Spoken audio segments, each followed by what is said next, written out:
And we are live. What is up, beautiful people? It's Wolf Brother Mythos Kushranada from the channel Frost and Fist. And I am El Frico.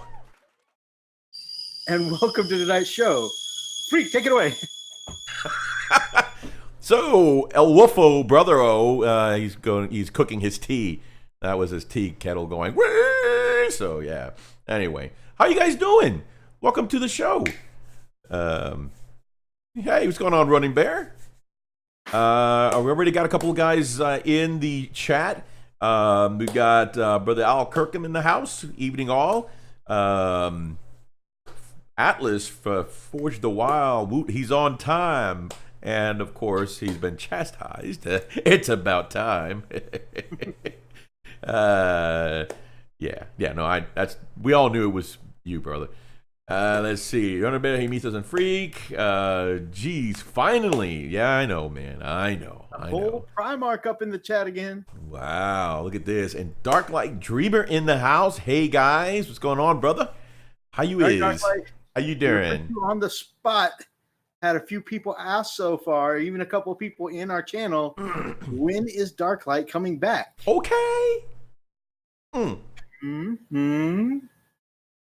Spill. All right. So, as always, guys, we are going to, first of all, we're so glad to have you guys in the chat tonight. Freak and I were talking earlier that we couldn't wait for tonight's stream just because, I don't know, this has really become our favorite part of the week, interacting with you guys and just chatting with the hobby community. A rough week, man. But we are really hyped for this. And then, of course, there's a couple little bits of news that have at least me extra excited this week. So, really excited.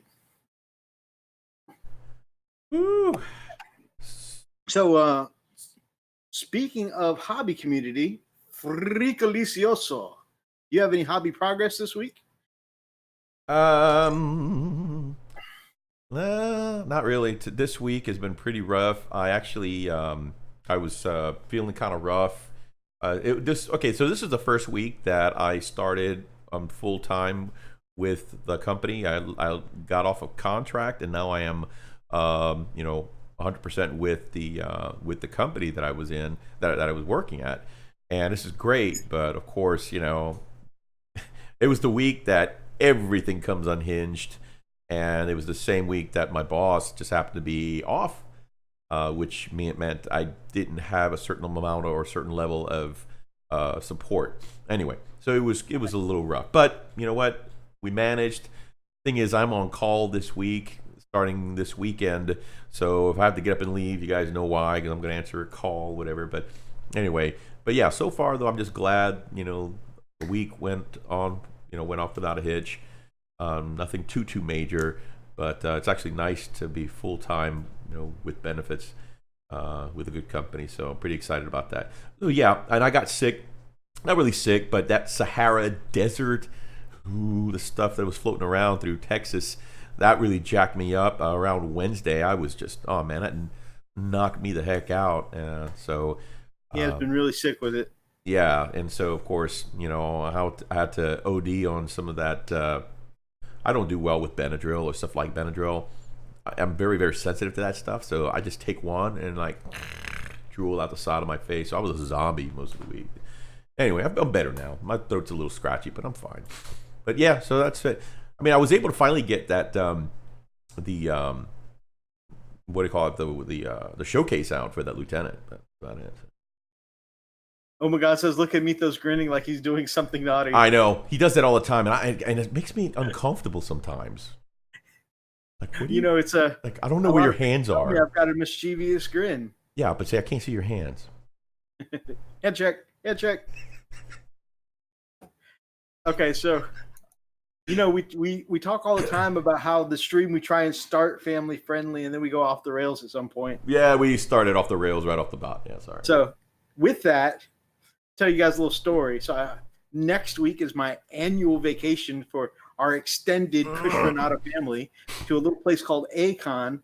It's one of the largest and longest running anime conventions in the U.S. and really excited to go to it. And anyways, one of the things they used to do there is a little thing called Hentai Fest, which is the naughty part of the anime, right? And Anyways, they used to Ooh, jokingly call hand checks randomly throughout the show just to make sure where everybody's hands were. And of course, like you said, you don't know where my hands are on the screen. Just to make sure where everybody's hands are. So, anyways, you saying that just reminded me. Hand check, hand check. So they really asked. They asked that why, in case you're groping somebody, or I mean, what's? I don't understand. Just to see what you're doing with your hands, my man. Just to make sure that there's not something else filling them. Oh, I see. Has that been a thing? I'm sorry, guys. I've never been to A-Con or, Comic-Con or any kind of con. So I'm like, what happens to this? Should I be concerned? What kind of place do you go? For the most part, I think it's a joke. I don't think they've actually caught people touching themselves. Okay, I mean, for them to do a hand check out there, I mean, somebody gets on the microphone. All right, let's see, get a hand check from everyone. Hand check. All right, let's see them all. Lily has heard stories though. Maybe that's why they stopped doing it at A-Con. That's why they stopped running Hentai Fest. Well, yeah, that was more of a social media thing, but yeah. Right. Yeah. Okay. So what she's referring to is the last time they shut down. Actually, most cons shut down Hentai Fest at one point because there were some people becoming a little naughty there and showing a little more than they should have or intended. And then, of course, once you do something in front of people with cell phones, it's all over the internet. Right, little and naughty. So it took off in a wrong direction for them, and of course, cons all across the states. Yeah. Basically, social media killed Hentai Fest. Wow! So I'm more going for the more classic anime convention, anyways. Indeed. I'm not going for Hentai Fest. No, absolutely not. I could not even imagine you being there. there. I think I'm joking when I say this. I've actually never been to a Hentai Fest because I'm going there for all the. I totally believe you. I expected to get that face.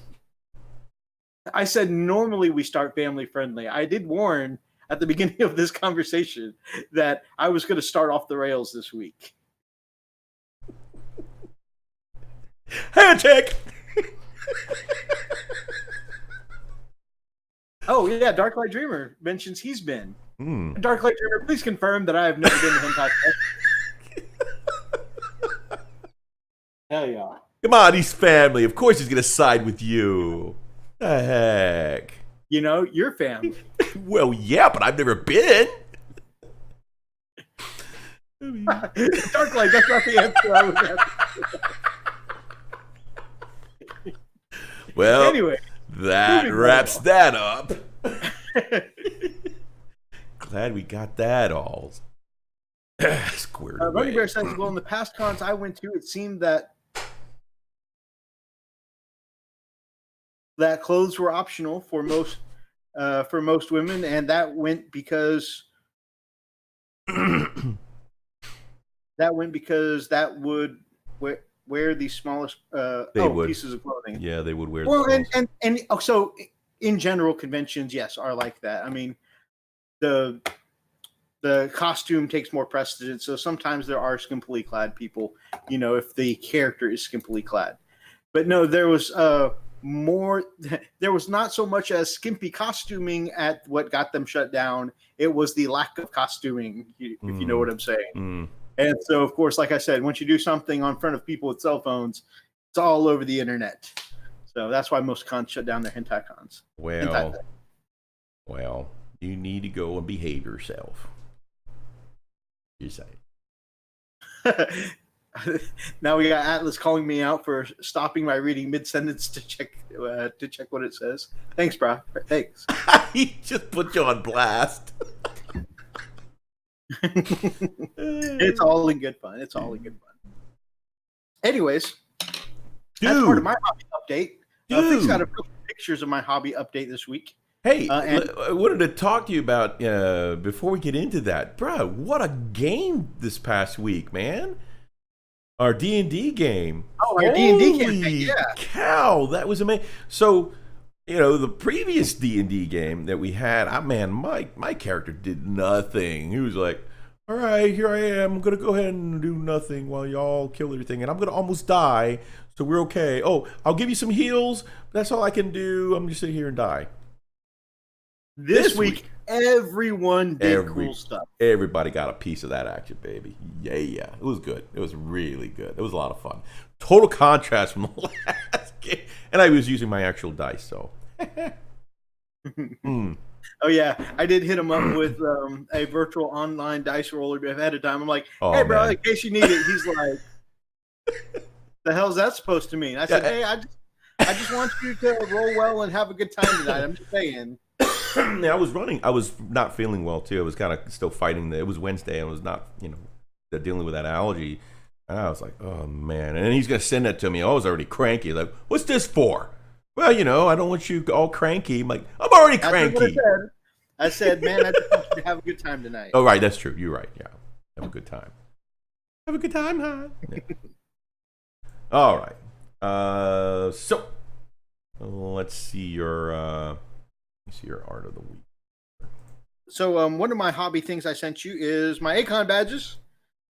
So we got our badges mailed to us this year. Really? Check that out. All right, hold on. Let me pull it up here. Oh, come on. This be dumb. While he's doing that, to give you guys a little recap of, and I'm sure Gon, is a Freak's character, will tell you all about what he did awesome. I died three and a half times, but it was epic. Like, even though I kept dying, I took out like 5 goblins by myself. Yes. Because I was being the tank. I stood in the doorway. Yes. I soaked up a lot of the attacks and damage, and kept other people from being hit for the first half of the fight. Mitos, did you send this to me? I don't see trying them. to squeeze past me. Yes, we're playing 5th edition. I kept getting attacks of opportunity on things trying to squeeze past me, and so that's where a good bit of my kills came in, was from tanking in the doorway, which was pretty epic feeling. Yeah, he did a great job tanking. Mitos, I don't see it. What, did you send it to me? Yeah, it's Oh, I see it. It's there. Okay, you're holding them in your hand. Okay, I see it. I wasn't sure what they were. Oh, those are cool. All right, let me share it with the group. Transition. So, are those the Miss Joke and Eraserhead? Yep. So my wife and I were doing a couples cosplay this year, and actually, it's my first time cosplaying since one of my first times going. So she's going as a My Hero Academia character named Miss Joke, and I'm going as a character named Eraserhead or Aizawa. So, handshake. Yeah. So these are our badges, and of course, since we're going to spend most of the time at the convention in costume, we got our badges to match our characters. That's pretty cool. That's so And neat. I'm so glad they've gone back to the nice quality, nice plastic badges. It's funny. It's such a small part of the, such a small thing. But man, when they went from being like not quite 20,000 people when we were going to now it's like, was it almost 40,000, babe? Roughly around 35 to 40,000. 35 to 40,000. And so to people. start cutting costs with that many more people going, they had switched to cardstock badges for a while, which just isn't nearly as satisfying as having this nice plastic anime-esque badge. Yeah, because you can collect. I mean, that's something that you'll have for a long time, Actually, everybody in our group that goes every year, we all have lanyards that have a collection of every convention we've been to. Nice. So, Dark Lights is super heavy because he's been going a couple of years longer than I have. Nice. But it's pretty cool. Cool little tradition. Very nice. Oh, hold on. Sorry. Badges. We don't need no stinking badges.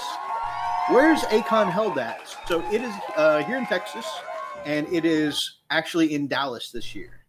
So it's usually in Dallas. They did move it for space reasons over to Fort Worth for a little while, and now it's back in Dallas. So right smack dab in the middle. Yeah, I was going to go this year, but I was still in the middle of transitioning from contract to full time with the company, and so I didn't have any PTO saved up or anything. And this was my first week, and of course next week is when the guys actually leave. Like, crap.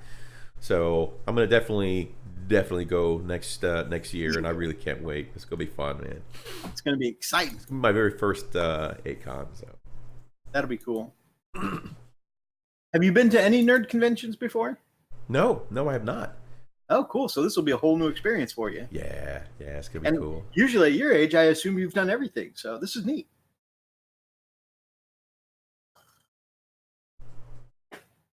Wow. You even made my alarm go off. Wow.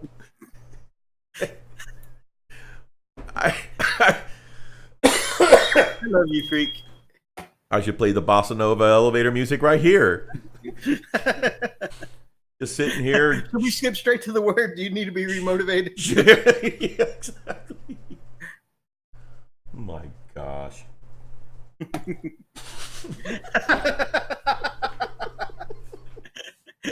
I'm not going to shut up. Shut up, Atlas. You shut your face. You shut it. Oh. Anyways, Gone, why don't you tell them some of the awesome stuff you did aside from keeping me alive, thankfully. Had that badass healing attack going on, keeping the tank alive. So, kind of. So there was a couple of things. My character, my paladin, he has this thing called protection, right? And is it protection? So basically, what it is that anytime somebody attacks somebody that I'm casting that protection or protecting that is within 5 feet of me, I basically, as long as I have my shield, I'm basically kind of causing the enemy to what is it called? Roll with disadvantage. Roll with disadvantage, exactly. So so that was a couple of times, and so I'm thinking, okay, Mithu's up front, he's gonna get pounded there, not in a good way. And yeah, I mean, he started getting a large amount of hits, and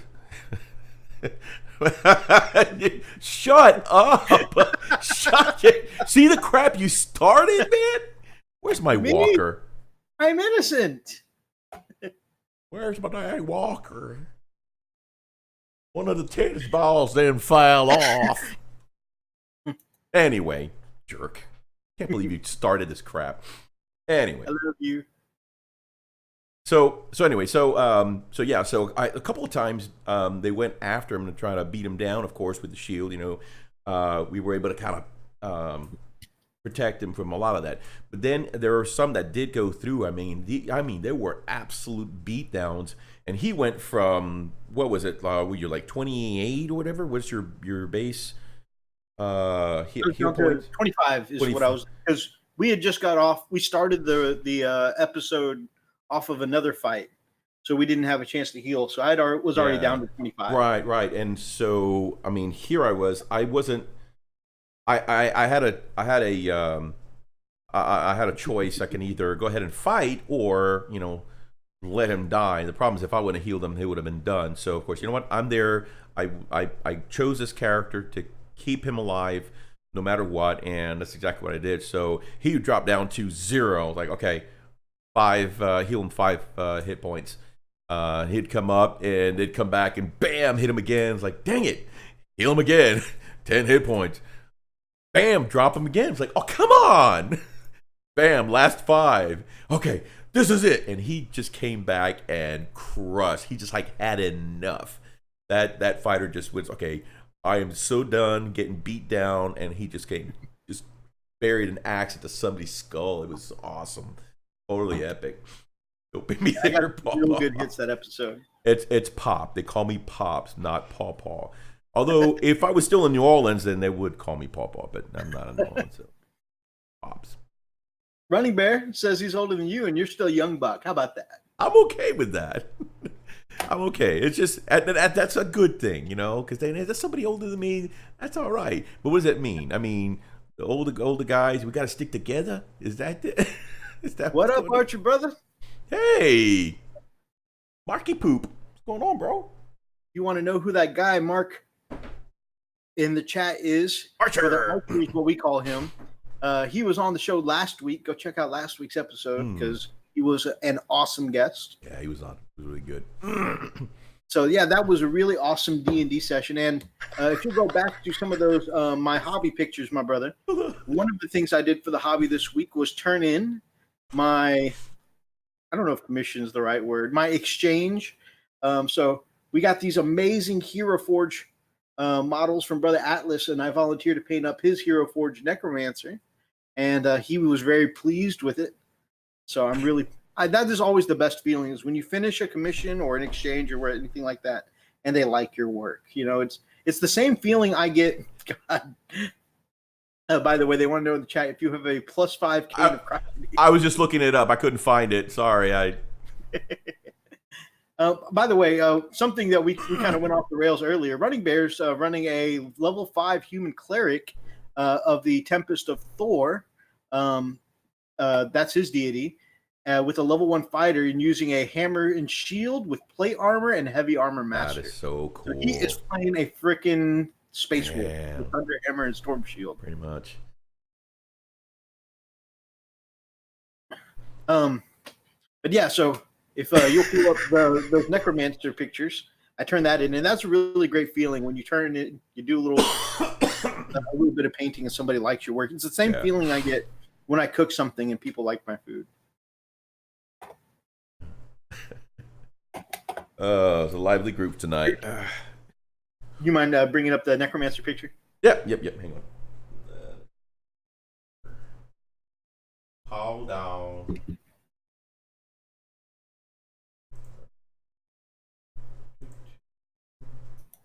Rox is my brother. What up? While you're doing that, Archer is playing with Grey Seer and Wraithbone Rattle Cans. I've got Grey Seer right underneath my desk right now. Can't wait to try that out, and I definitely want to get some Wraithbone as well. This is Atlas's, right? The one that you were making for him? The Necromancer, yeah. Yeah, okay. There we go.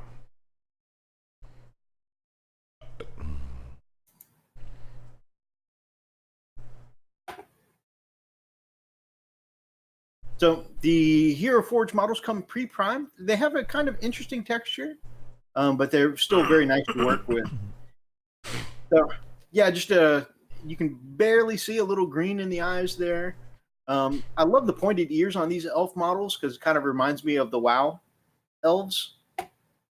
And thinking of that, I went a little night elf, and because he said he wanted this necromancer to be very pale, and I really thought of the old school wizards that are sometimes so pale that they have kind of a purplish or bluish tinge, and so I put a little purple wash in the recesses, and then painted a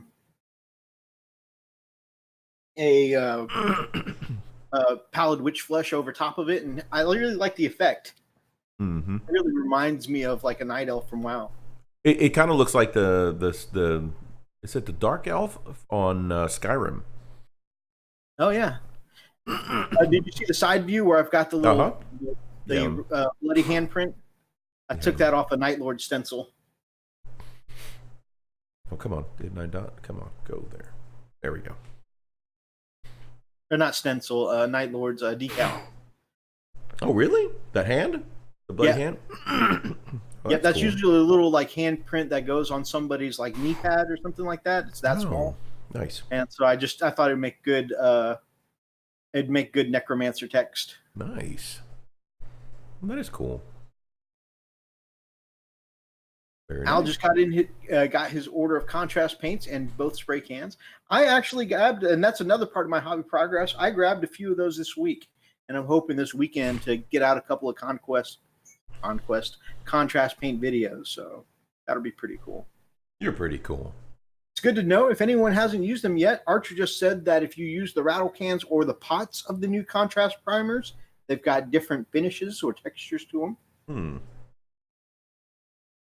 Atlas says the model was epic, so I really appreciate that. And that's, like I said, one of the best feelings is when you paint something for somebody. And honestly, most of that was just done in one afternoon. Unlike a 40K model that's got a lot of detail, takes a little longer to paint.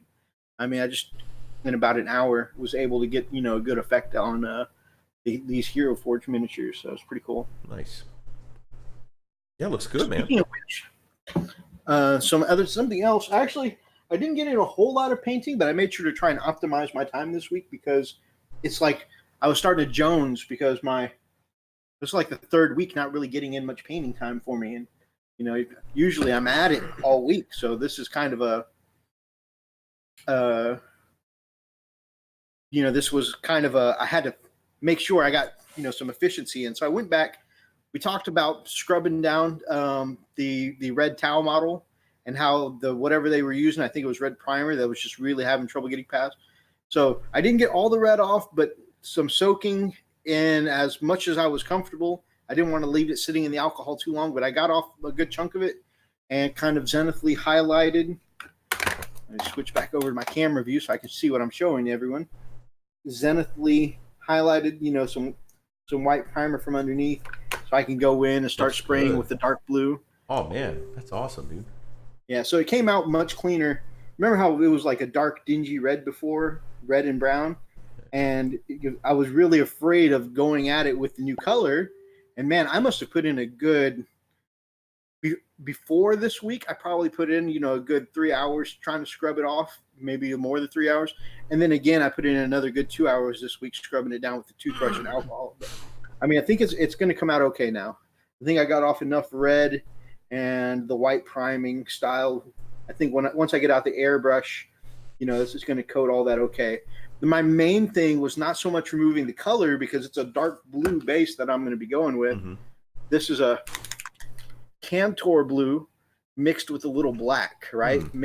Mixing my own pigments because that's what I do.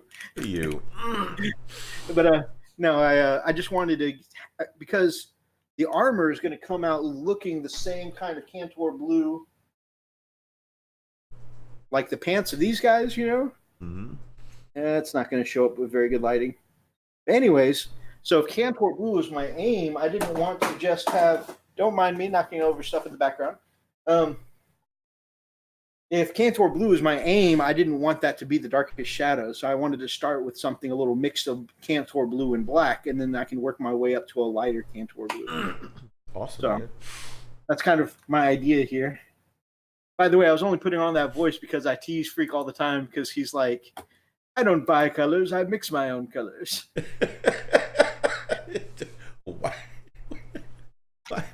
And so we have a good laugh over that sometimes about being that guy. With that guy? So I'm now that guy. Hey, that was your word. That old guy. I'm that old guy. Those were your words when we were joking the other night. Anyways, our Primarch Omegon says the red hand is used to mark a Night Lord for death by the Night Haunter himself for crimes he could not forgive. That's pretty cool. That is cool. Anybody who doesn't know the Night Lord story, before the Night Haunter went literally batshit crazy, he was kind of like a really over-the-top mix between the Punisher and Batman on his home planet. So he grew up on a crime-filled, urban kind of home planet, and he was constantly just dealing out death to those that had sinned. And so he eventually ended up taking over all of the planet, by becoming the Haunter in the Nights, and basically, killing those as he judged as guilty. So, up until the point where he's batshit crazy, his backstory is actually pretty cool. Nice. Psycho Batman. And then if you'll bring out the other hobby pictures of the last thing of my hobby progress of this week. All right, give me a sec. So while the Tau model, that's a broadside, but I have trouble remembering Tau names. While the broadside was sitting in the alcohol, I did a little work on the Ultramarines this week, which are taking way too long for some reason. But I brought them up to a standard where they're ready to be washed. In fact, these pictures were taken yesterday, and I glossed these and washed these right before the show tonight. I went for teal on the power sword because normally I start with a bright blue or a dark blue to bright blue and fade to white. But because there's so much blue in my blue armor here, I wanted to do something slightly different. I didn't want to go full green, full on lightsaber green. So I decided to go teal. And so I went about 2/3 Temple Guard blue and 1 part Cyberite green. And got kind of a teal that way. Nice. Dude, I'm impressed, man. Look at you mixing colors, man. Mixing pigments. Man, if I had a teal on hand, I could have just bought real quick. I would have, but this is what I had. It happens, bro. It happens, man. You got to do what you got to do. So I like the teal sword. I think I may go with that as the power sword and plasma color. For my upcoming, for this upcoming Ultramarines army. Yeah. He says, surprise Akon. Oh, yeah, we were just chatting about Akon before you got in the chat. I actually went off the rails a little bit, talked about Hentai Fest and mostly Hentai Fest. Oh, and a little bit about my cosplay. Yep. Robert says he really likes my sword. Thanks, brother. He says, what up, guys? Hey, Rob. What's up, buddy?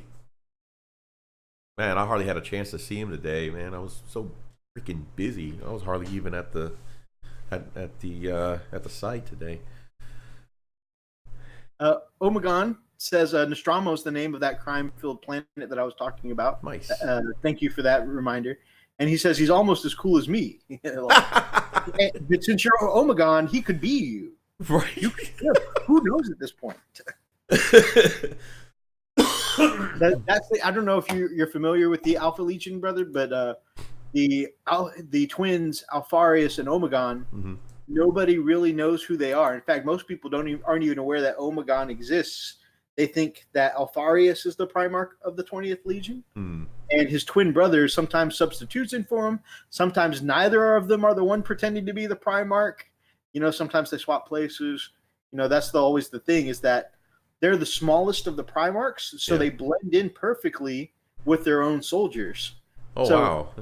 Sometimes they'll be Alpharius, being all regal and majestic and whatnot, and he's not even the real Primarch. He's a brainwashed peon. And 2 of the regular tactical soldiers standing there that were watching you the whole time were really the Primarchs, watching your every move and seeing what you were doing and laying a trap for you. So what was the difference between? I mean, apparently the Primarchs were a little stronger, I guess. I mean, they had some abilities over. Yeah, I mean, they're still Primarchs. They're still the demigods. They just were the size of a regular Space Marine. That's weird. Oh, I wasn't aware of that. And they're smaller because they're the only twins out of the Space Marine, or out of the Primarchs. Weird. Whoa. So Atlas says yes, the cosplay and hentai are one and the same. Hey, what the missus and I do when we get back, that's up to us. Anyways, our Marines are actually larger than ourselves. Oh, so they're actually smaller than most of the Alpha Legion Marines. For some reason, I thought they were the same time, but that's pretty cool. Weird, huh?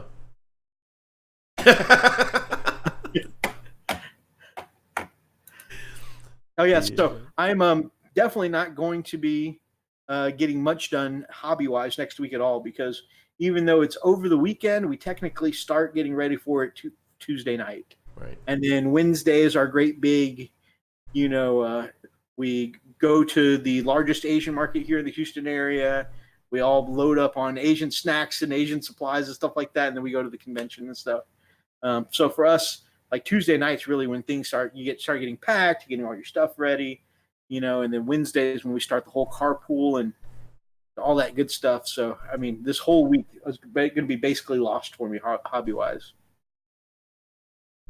Yeah, make sure you get a lot of pictures, man. We got to share it with the group when you get back. Definitely will. That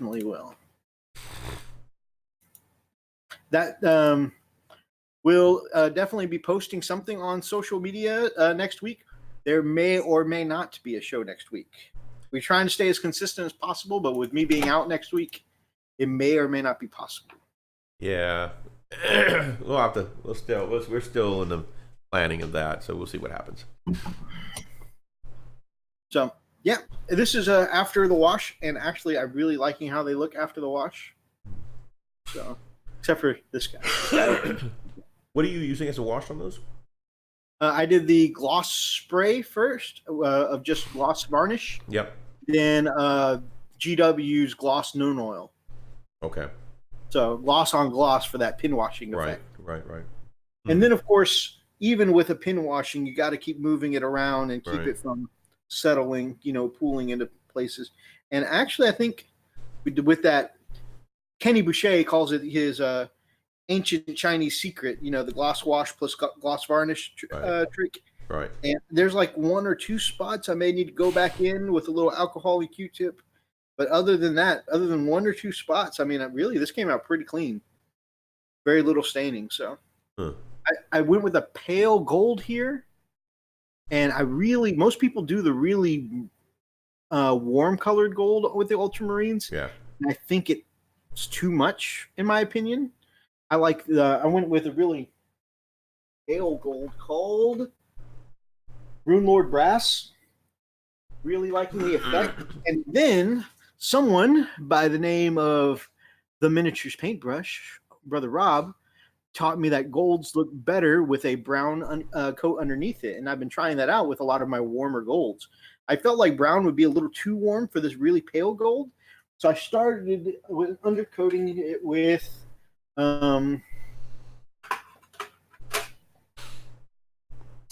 Xandri dust. So this was kind of my undercoat for the pale gold. Really? And I really liked the effect. How many coats of that gold did you have to go through before it finally took? So because they're such complementing colors, Yeah. I just did 1 thin coat of Xandri dust, 1 thin coat of the gold. Metallics already cover really well. That was it. Oh. Yeah, it has that greenish hue to the gold, like a bright gold. That looks pretty cool. I like it. I think it complements the blue armor really well. I think for me, and this is just my opinion, when people go with the much brighter, redder gold, like the Liberator gold I see is very common, it's like the red and this is just my opinion. The red in that kind of gold to me competes a little too much for my attention with all that blue. And so I wanted something that would be more of a compliment than a competition. X-Gear Commander has joined us. Says hello all. What up, brother? Oh my God says, no show. Whatever shall I do with my internet sarcasm? Oh gosh, here it goes. That's it.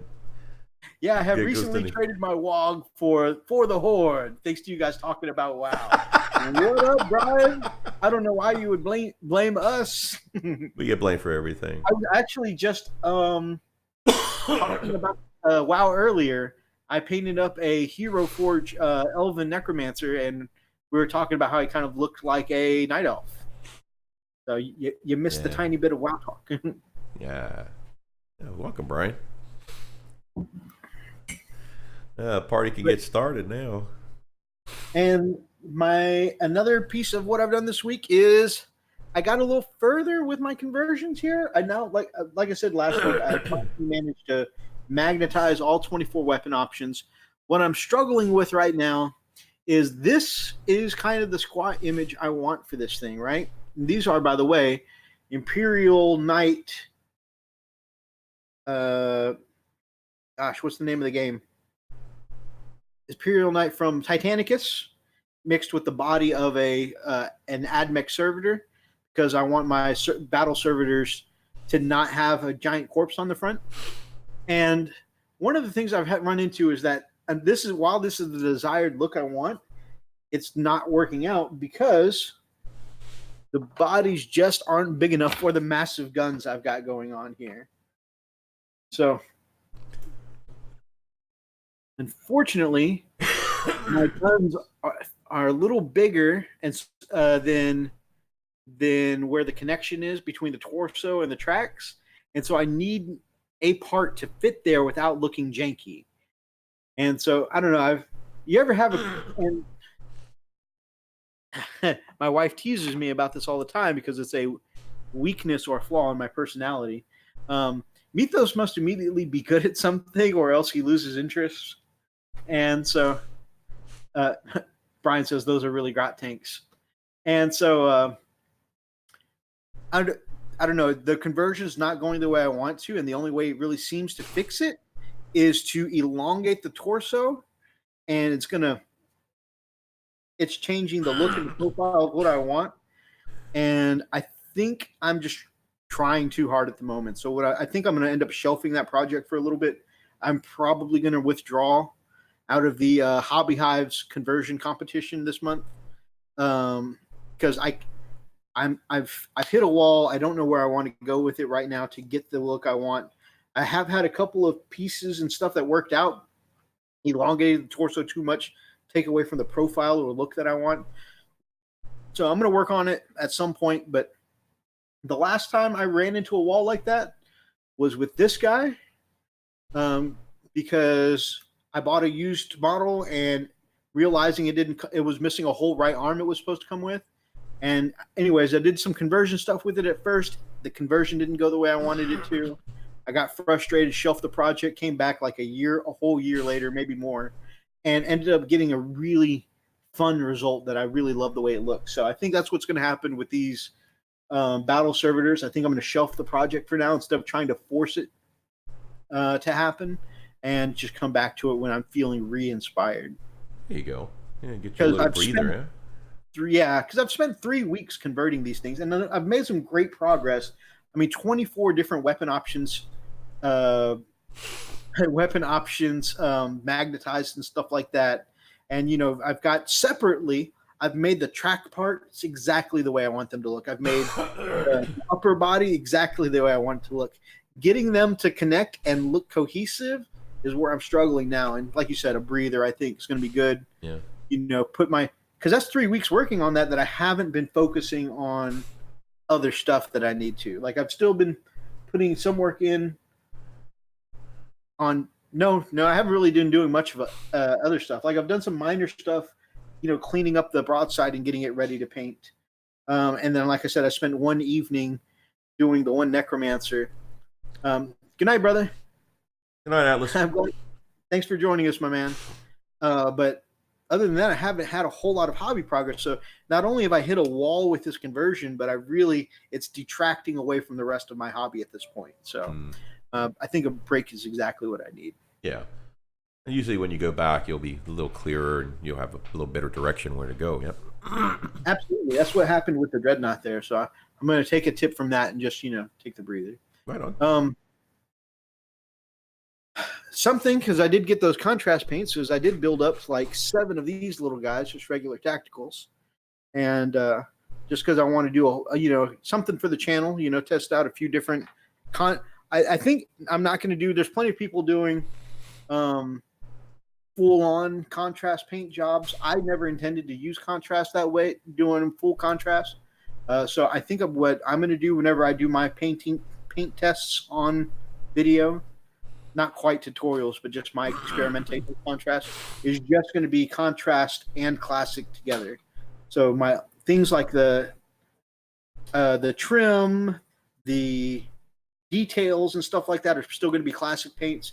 Doing the armor scheme overall and stuff like that, the highlighting and shading and stuff like that, that'll all be contrast. So we'll see how that works out.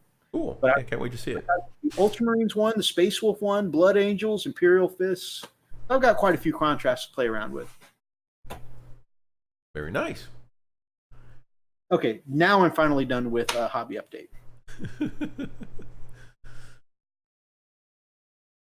That only took like a 50-minute hobby update. That's okay. Okay. All right. What else do we have? All right. So I guess we'll go to the art of the week. Art of the week sounds great, my brother. All right. Let me. Brian says that blaming the two of us made it easy to explain getting back into WoW to his wife. Yeah, I blame everything on us. These 2 idiots I listen to every week, they got me back into WoW. Sorry, babe. Yeah. Well, we get blamed for global warming. Come on. You know what? Actually, if that gets you to a game that you love, then I am happy to take the blame. Yeah, we'll take one for the team. All right. So I don't know why the pictures are all scattered. They're not even in any particular order this time. I don't get that. Because I sent some were really cool, and I don't even see those. Wait. Let me see here. Now, unfortunately, some of the ones I submitted this week don't at least 2 of them I want to say don't have the original artist where I can credit, because they came across my feed in posts where somebody posted without the original author and said, Yeah. "Hey guys, I found this on the interwebs. Where can I achieve such and such effect? Or, how can I achieve such and such effect?" Right. So, Yeah, I'm a little miffed because I had pulled some aside and I don't see them anymore. on Turquoise over Stormhost Silver makes great Alpha Legion glory. That's awesome. I'm actually really interested to see that. Do you have pictures for me to see anywhere, Omegon? Because I don't have any intentions on playing Chaos, but I have to say, of all the Chaos that I've seen, the color scheme of the Alpha Legion is my favorite. Let me see something here. Oh, yeah, see, they're right there, but they're not even showing up. Okay. Running Bear says once this is done here, he's going to be playing 7 Days to Die. I got a new mod to play, and it is a fantasy mod. That's pretty awesome. Speaking of video games, 7 Days to Die. Yes. Lily Nightfall has 7 Days to Die. Is that one you ever intend to play playing for the channel? I'm not sure. Maybe. Interesting. Or, I haven't decided. Undecided. something that I picked up over the week. It was Steam had a really cool sale. No, it was last weekend actually, and it was the entire set on Borderlands 2. Had everything, had all the patches, had all the DLCs. It's amazing for $6 what it was, and it was very limited time, so we were able to scoop that up. I've had it for the PS3, but I've never got it for the PC. And oh my goodness, it's just so much fun. Just such an addicting game, man. You mind if I tell them about our conversation? Yeah, go ahead.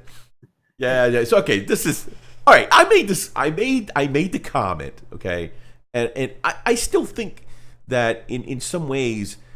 All right, here's the comment. I said, man, you know what? And it looks like it's clearer and better looking on the PC than it kind of does on the PS3. And typically, computer games, once you have the video all the way, the graphics all the way up, you have a better, a smoother, you got light bloom and all kind of stuff. So I started to automatically tune him out because he does this PC master race thing, where he's all about how this such and such is so much better on PC, and so I just turned to put my phone on mute and let it sit in the seat for a while. And anyways, I started to put my phone on mute again, and I was like, "Oh, here we go into the whole PC Master Race thing." And because I'm a console guy, I grew up with a Nintendo, and I've been hooked ever since. And anyways, I thought he was about to go into that tangent, and then right before I hit mute, what he says is that, yeah, when you compare to the PS3, it's night and day. And I'm like, whoa, did you say PS3? He's like, yeah, why? And I said, well, I mean, because you realize that next year they're releasing the 5. That means you're talking about a machine that is 2 whole generations behind. I said, incidentally, I hear that Borderlands is also on the PC also looks better than Borderlands on the Atari. And he was just like, wow, thank you, a-hole. Game Boy too, it does look better than Borderlands on the Game Boy. Anyways, he called me a jerk at first, but by the end of it, we were both having fun. He just listing off ancient machines that probably makes Borderland look worse. Yeah. Computers are better. There you go. I said that.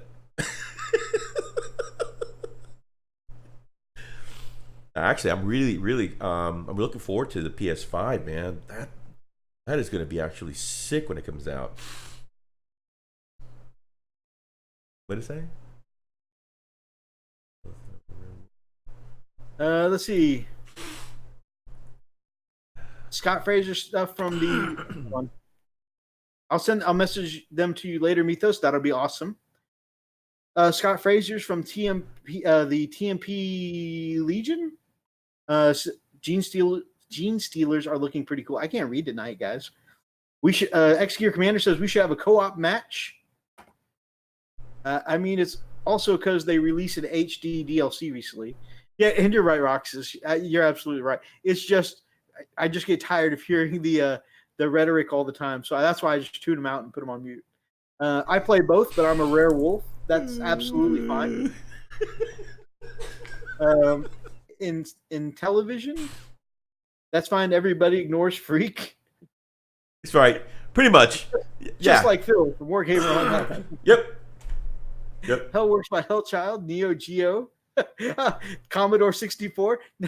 So they're continuing the tradition. Freak listing games that probably make more. I know. And the crazy thing about it, that was my first computer. Was my Commodore 64. I remember. Mine too. Really? I mean, it wasn't mine. I got to play on my dad's, whatever, you know. Wow.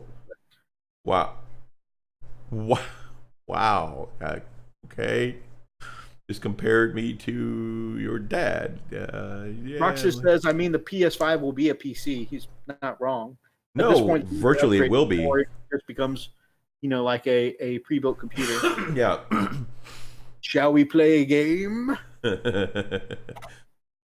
War games.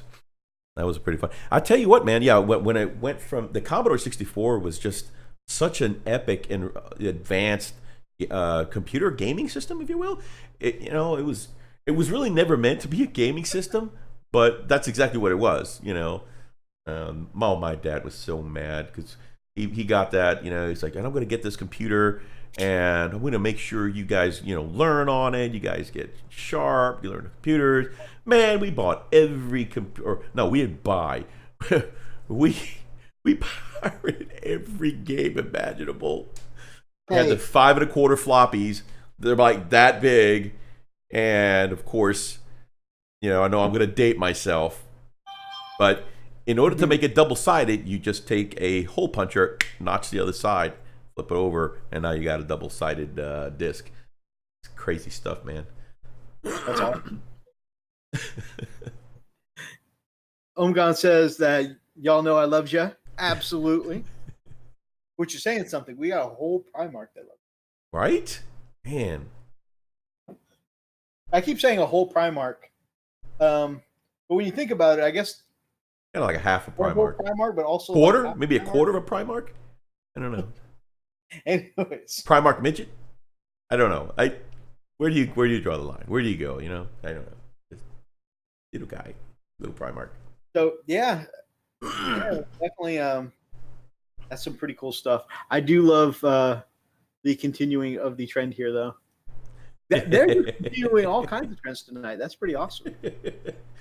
Do you remember the Sega Genesis? Yeah, Sega Genesis was my jam. So Yeah. we had the Nintendo, the original Nintendo, Yeah. and then the next generation was Super Nintendo Yeah. or Sega Genesis. And what Right. we got at Christmas was the Genesis. So we branched off from Nintendo almost immediately, which I'm so thankful for Yeah. because there were more RPGs to play on the Sega Genesis. And so in addition to getting to play some of the classics, like, yes, I am definitely a brush licker. I am so guilty.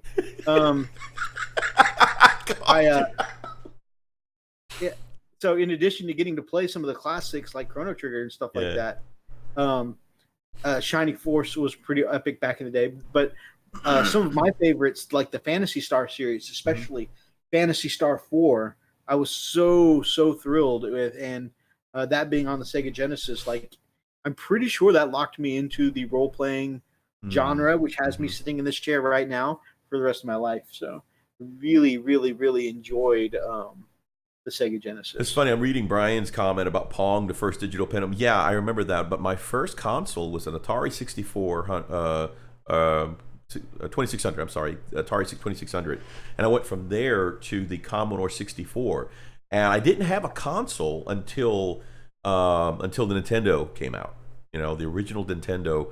But I did go to my friend's house who had an Activision. It was an Activision console. Man, we talking about seriously ancient crap. And then of course I had somebody had another friend who had the Sega Genesis, and it was a big competition between the Sega Genesis and Nintendo. And of course, you know, you had the Super Nintendo. Our issue though is that we were struggling to see whether we were going to continue on with the Commodore series, because at that time Commodore was like one of the, you know, that was like the thing, man. So we were looking at maybe going to the Commodore 128, and then the Amiga. But man, talking about some serious duckies. So we didn't even get into PC gaming until the 486 came out. So, but yeah, I mean, So you remember how terrible / awesome the graphics were on the Commodore 64, right? they were amazing at its Oh, yeah, time. at the time At its they were amazing. time, yeah. I mean, sometimes you could put in your disc, and while it was loading, go make yourself a sandwich, Yeah, right. make your own dip from scratch, and come back, wait a few minutes, and then play. But you know, back at the time, it was amazing. I mean, it's all we had, right? So it was amazing. However, so I just want you to think of graphics from that era. Okay, and so, anyways, one day, this is one of those you know, scar your children stories. One day, my brother and I are playing. We're going through the games, and we've played each game in our collection, and we have like 2 of those full long disc files full of games, right? Mhm. And we had played each of them approximately a gazillion times. And so we were looking for something to play. Couldn't figure out what we wanted to play. You know that feeling where you want to play something, you're just not sure what you want to play. So you're just kind of like browsing through the same games for like 100 times, right? Right. And so we're looking and looking and looking. And then while I'm flipping through, Raz and I are looking at this catalog of floppy disks, Right. and we're flipping it back and forth and back and forth and back and forth, and the back pops up. The back of the catalog pops up. Yeah. And we're like, what the hell? And I'm sorry, we were like, what the heck? Because we were, you know, babies at the time. And anyways, we noticed that at the back of the plastic compartment was loose. And so we shifted, you know, we had to actually pop off the lid, the plastic lid, to the little file catalog. And there was a gap between the back of the thing and the outer case. And there was one floppy disk there. And that disc was labeled sex games. Turns out my dad had a comedic adult Commodore 64 game. Who'd have thought one of those existed? Oh my gosh, man. So we were a little scarred before we immediately popped it in to see what that game was about. So right now they're starting a brushlick counting. Oh my god! 1, 2, I'm scared to see what that 3. is. So you're right. So we have, you know, there's things called, you know, window lickers, and then we have brush lickers. And I put up a meme on Instagram a couple months ago that says public service announcement: Martian Iron Earth will stain your teeth. I remember that. Also, you may use peroxide to remove the stains, because regular toothpaste was not getting it. So I said peroxide will remove these stains. And That's tooth all. enamel. That is all. Brush lickers unite. Oh my gosh. All right, let's get to the art of the week. Mode art of the week. So you God dang it. Oh, he's counting. Yeah, I just cleaned the silver off my brush. He's got a wound counter. He's just going click, click, click. All right, here's the first one that I found. Really cool. Let me let that load up here for you. Let me find it now. So this one is by, and I'm going to butcher it. It's Rodrigo Acora or Acor. Um, really cool. Basically, it's a bust. I'm gonna let it load up so you can see it. This is so cool. How this turns out. It looks like a sister's piece, Yep. and it looks amazing. Again, it is that non-metallic look. Just gorgeous, gorgeous work. And it's so cool because there's so many different hues. It's almost like the way you make your what do you call it? Your paint your terrain, like the rock. It's like a Okay. mixture of the greens and the blues, but the way he did it, just I don't know. It's a metal worn, but yet very stylish. I don't know. It's hard to see. Can you see it?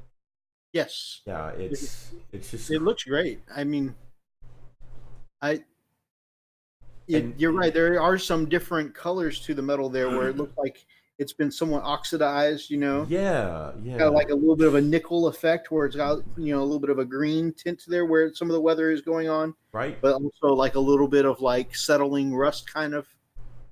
Yeah, but what's cool also, if you look underneath the actual breastplate, Running there's Bear agreed that not only is this a bust, but where your pointer is pointing is also a bust. thank you for that clarification. We're I on think now. what We're he's trying to say is that this is a busty bust. that's a busty bust of a bust. Eh, eh, eh.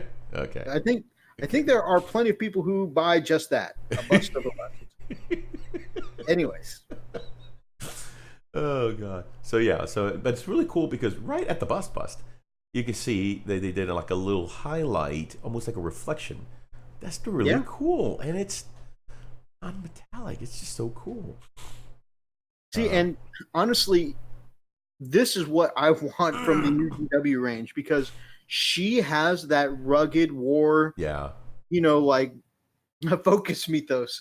I'm having trouble, okay, Brian. I think I've forgotten to take my focused attention for 2 days now. That's why you're getting so many side stories.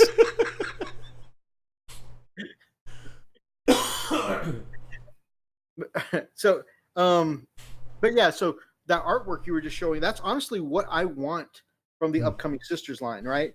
So it is, she is Yeah. rugged. She looks like, she's been jaded by war, Right. but she doesn't look unfeminine, Right. right? Right. Right. That's exactly what I want. Like that sculpt, they need to take that sculpt and that dude's paint job Yeah. and say, this is what we want to inspire the new line. No, I totally agree with you, man. I mean, that you're right. The face just looks hardened, but still there's a feminine quality to it, and it's attractive. Yep.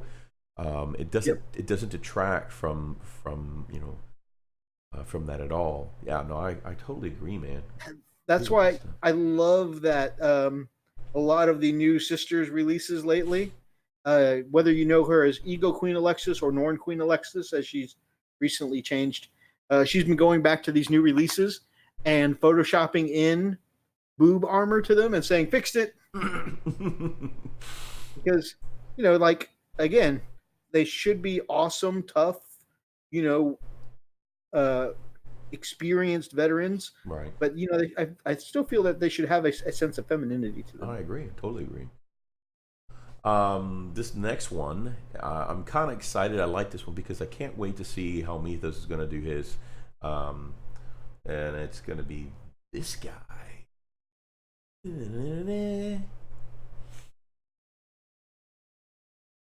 Mythos has one of them, Yes, and I do. and I'm working on the road towards him right now. right. I really like this one in particular. This one again looks like it was completely hand painted, which I have a huge respect for. And it's cool because look, there's a head there. Like he just punched the Yep, crap out of Tyranid head. decapitated. Yep. Yeah. Let me see. Let's go to the next one. The faces, man. Look at this guy. He just looks so angry. Yeah, the detail on that Yeah. face. Yeah. Which, if anyone's a fan of comic books, Mm. the way this person painted up the face reminds me of Cable from X-Men. But yeah, really, really excellent work. The cool thing about this one was the fact that it's okay. Remember how you were talking about the gold?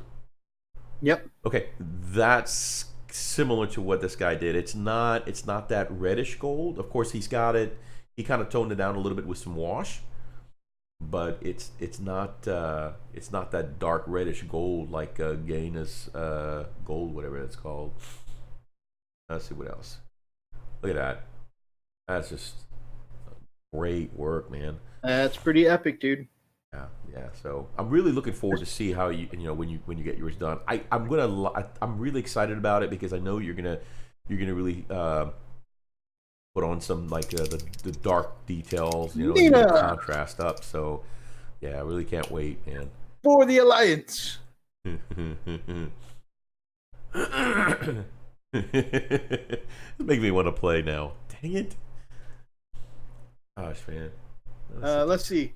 So they're nature's pillows. Going back to the bust. Oh, here we go. The bustiest bust. And the skin is. Omegon says the skin is beautifully weather worn.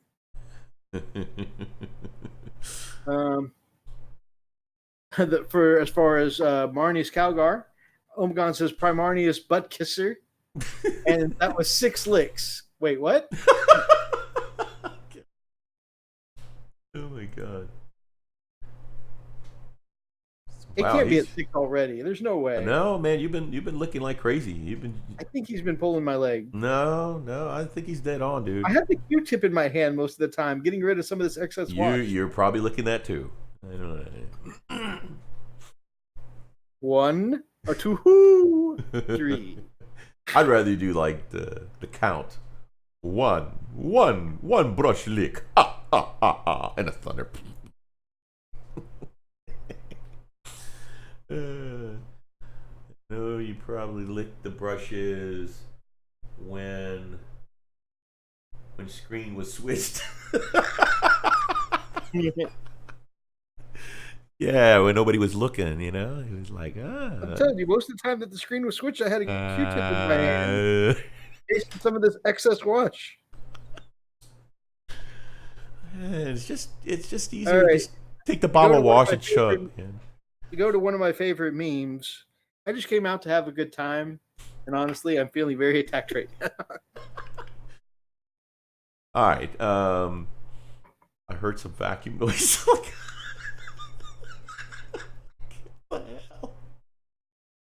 All right, here's the next one, Mythos.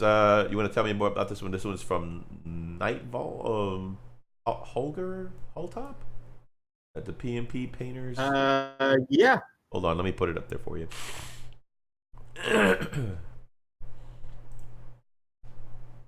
Okay, so this is from the Painters Motivating Painters group, the PMP, and this is the Stormcast Eternals from the new Nightvault, or not new, but the Nightvault game, which is one of the Underworlds games. And so with Underworlds, that's their skirmish game, right? Very few models. The one I was saying that we should use to kind of dip our toe into AOS, since it's only like three models or so at a time, or if you're really playing a horde like Skaven, maybe 10 models max. And Brian, you can ding one. But what I really love, so I think I have one that's a little more up close, but I wanted to give credit to Holger Hotop here. Yes. And he said he's still saying work in progress. This is gorgeous to me. Like, this is display quality. And it's a work in progress. And that's what I really love is that this front guy, I want to use him as a librarian for my ultras, right? Look at the lightning in his hand or blue flame or whatever it is, the same kind of blue fire spilling out of his eyes. Yeah, that's cool. And that's not, normally Stormcast Eternals, they have a very normal blue, right? Like a very ultramarines blue. And I saw Miniac mentioned this in one of his tips in his videos earlier today, is that don't just be stuck on one color. I have to paint it this specific blue. They always say that if you up a shade, and actually in Twisted Dice, Ace Face mentioned it as well. picking a color above what you would normally use, a brighter color for that pop, often can be more catching to the eye than even if that darker color is what you're supposed to have. And I've seen you do this at the same time, like with your Dark Angels, right? You brought it up a level just to add that extra level of pop. And look at this electric blue. Yeah. Is it the dark blue that Stormcast Eternals normally have? No, but man, it's eye-catching as hell. Yeah, it is. And then on top of that, look at they changed the tone to more of a cauliflower kind of blue for those plumes on top, right? And so now we've got a whole different, we've got multiple shades of blue going on for different applications to represent different fabrics and stuff like that. So that glow effect on the fire, though, man, that is so amazing. Yeah, what's cool too is that you can see his eyes are glowing, and they did a great job with the highlighting of the hair. Mm-hmm. It's a great model, man. As we often show when we're showing off people's work in Art of the Week, is, man, the ones that really look like they highlighted every individual hair. Yeah, amazing. Yeah. Oh, in the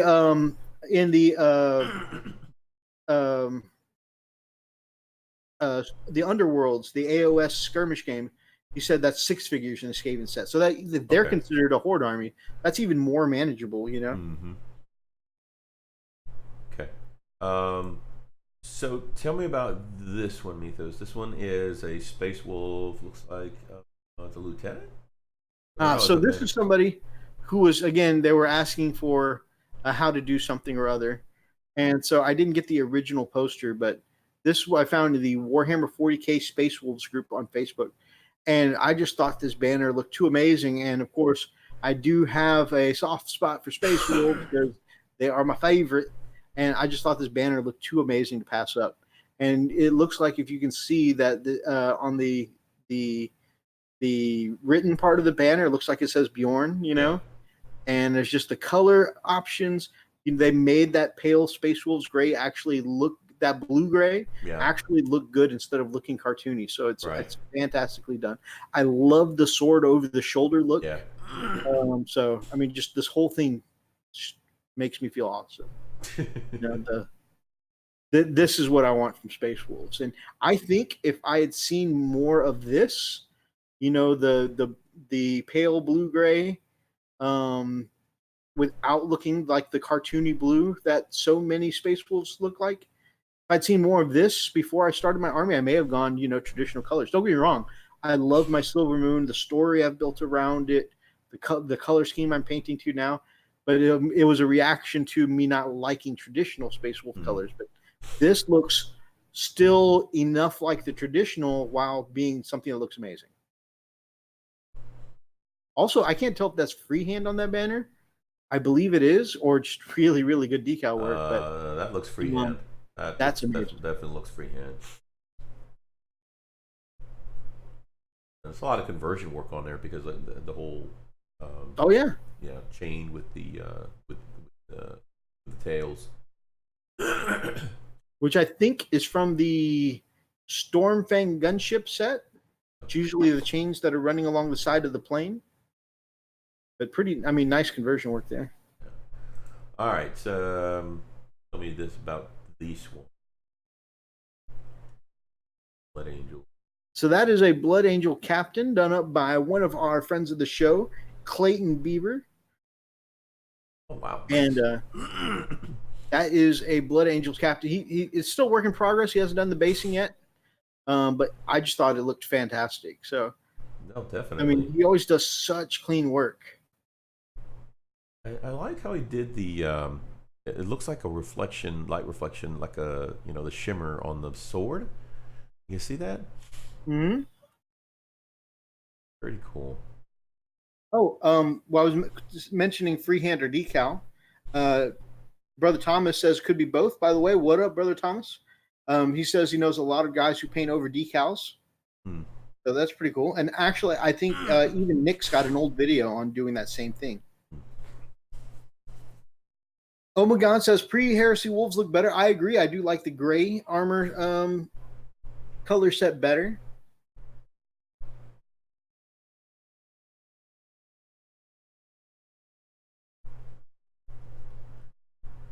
Yeah, this looks really good there. Yep. Al says he likes the sword work. Brian says too many Humis. Unfortunately,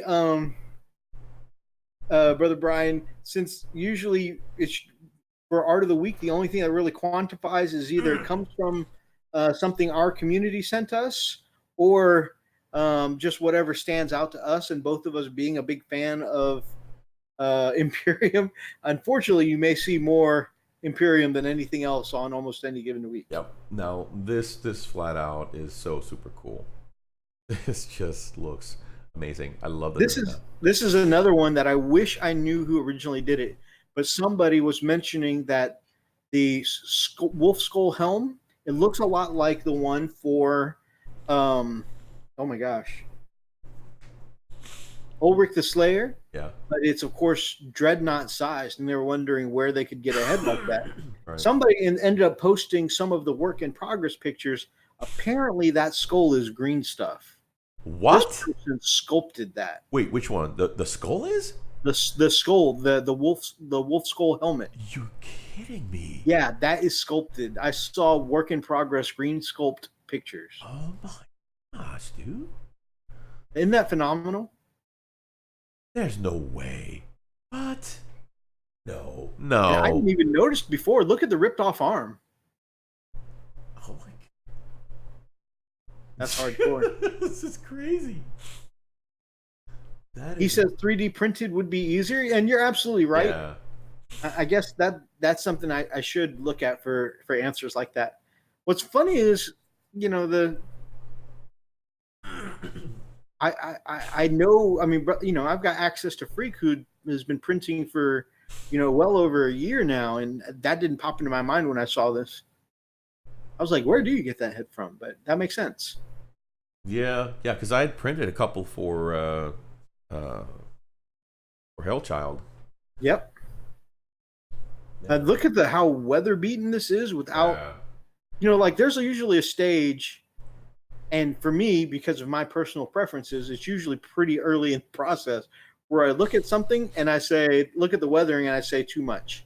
Yeah. But this done it really well, where it doesn't just look dirty. Yeah. It is gritty. It looks worn and beaten to hell in war. Yeah. But it doesn't look. But it's classy. Yeah. You know what? It's cool. You can almost feel how that the cold climate that he's in, right? I mean, dude, it's just that looks just so amazing. Like he's in that environment, you know. I mean, golly, it's Arctic, very, very Arctic. Man. Yeah. Not only can I just look at this and feel how cold it is, but I have a sense for the number of hits and beatings he's taken on denting on his armor. Yeah. Right? Like he's withstood so many blows and so many shots. I love it. I mean, this is one of the few times where I'm going to look at something this heavily weathered and say that I just absolutely love it. Yeah. This one, I feel like the conversion is amazing and the paint job looks really top notch. I just wish that this person had been able to take better quality photos. Agreed. I totally agree. So I went and zoomed in on each of these pictures individually, but I decided not to send them all over to you, just because when you look at them up close, they're just too dark to really see anything. That's just a pity, man. I think it would have been really good if they were clearer. That top one looks great. Look, you can look at I love the runes on the axe. Yeah. I love the way they managed to paint white hair and make it look like individual hair. Yeah. Instead of just like a white mass, you know. Yep. It definitely it's shaded in just the right places to make it look like hair. I just feel like this is really excellent work here, and could have also. I can tell that they used Ulrich's arm because Ulrich has this pose where he's got 1 foot up, right, and his Captain Morgan, his mace touching his hand on the mace, and he's doing the same thing with his axe here. So I like the pose, and it's nice to be able to look at it and see where some of the different parts come from, but. I just wish that there was, some really clearer, a little bit of photo quality. Very nice, man. Good. Yeah, but really big kudos to Georgios Sant. You're better at reading names. Georgios Sansaridis. Here we go. Sansaridis, yeah. Going back to the Chaplain Dreadnought a second ago, Brian says, I like 3D printed stuff, but if this was a sculpt, then that is art in pure form. Yeah. I really am hard. I have a hard time believing that is a sculpt. I really do. I mean, the reason why is because of the teeth. Let me go back to it. Hang on. Okay, look at the teeth. I mean, unless it was a template or a what do you call it? What do you call those things, Mythos? Um, The template, you're right. no, well, no, not a template, but oh gosh, where you put it in, you drop it in, and you close it up, and you form it. Dang it! Why am I drawing a blank here? Anyway, unless it's that, unless it's some kind of form, I really have a hard time believing that was green green stuff. And again, because look at the teeth, the detail of the teeth, the nostrils, all that is just, I don't know. Who could? I mean, it could be. It very well could be, but it's a hard sell for me. It looks cool though, nonetheless. You okay, brother? Yeah. Yep. I was just trying to find the work in progress sculpt picture. I think people might want to see that. Yeah. Man, and as we're doing the show, like another amazing picture gets put up, but that's going to go on next week's. Yeah.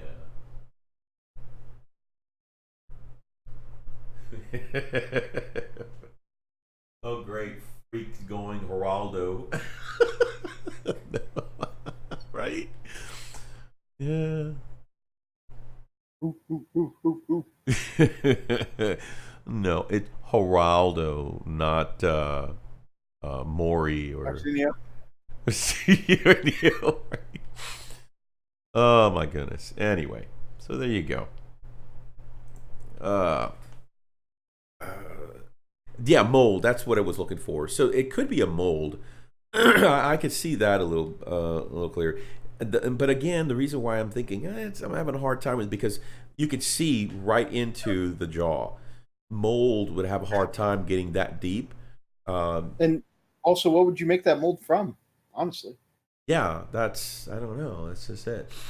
So I don't know. I'm curious. I'd like to see. I would love to see the beginning and the end of that. If that was really green stuff, that'd be awesome. All right. Well, I don't think that I'll ever be able to sculpt that well, my brother. Are you kidding me? I wouldn't even be able to sculpt a stick figure. God. In fact, sometimes seeing work that amazing can sometimes be demotivating. Yeah, I agree, man. And when you're demotivated, what do? You look for somebody to. Well, mostly I just hang my head in shame. But if there was something to bring back that motivation, that'd be great. Yeah, I agree. It's that motivation that really pushes you to go forward, to not wallow in pity, to move ahead. It's that motivation that drives us. So, Right. I don't know, man. Where can we find such a motivation and like that? I don't know, man. I'm drawing. That's the tough part. But wait, don't we have a guy for that?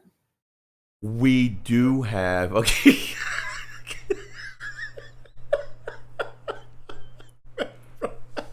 Saying, I think we have a guy for that. we have protests already. No, I can see Michael Scott. No, God, no. Oh, you know what time it is, man. It's time for our very own Chaplain EMO to bring the word here. Oh, it's just love it. When you're going into battle and you don't know how to feel, just count on Chaplain EMO and his joy will make you squeal. So when the world is you down, you want to scream of, just listen to the words of Chaplain EMO. Love the motivation, love the music, man. It just makes me feel super, super happy, Yeah, man.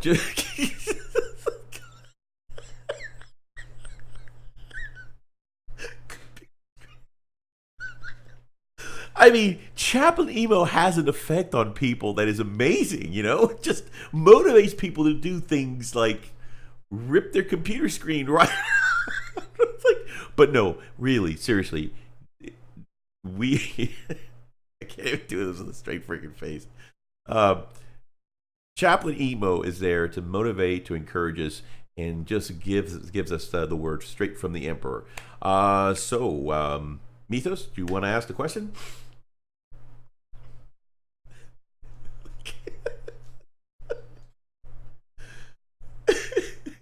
Make you want to join the towel.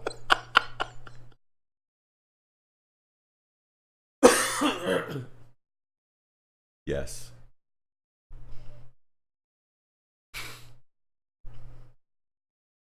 Is what motivates you who are touched by the Emperor himself. Like, you are always so motivated to do his work. Right. Does anything ever bother you? Yeah, Why I don't mean, you know about us what motivates you? true. Oh, see what he says. Men, someone had asked me if there was anything that could ever upset me, and my response was, yes, everything. Hey, have you seen my tatty? Where's my tatty?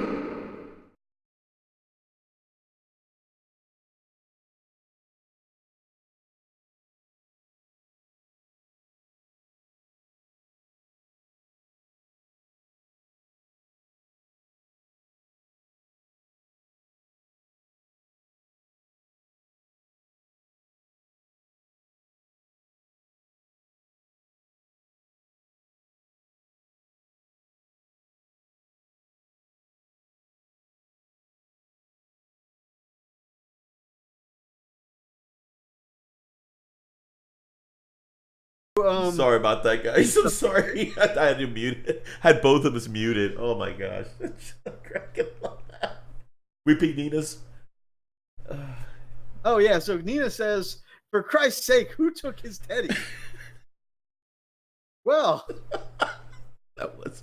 that wasn't crying so much as it was just moved by the Emperor's. Anyways, It's a compassion. Compassion. That's what it is. Moved by compassion, and I don't know. He's a wet blanket.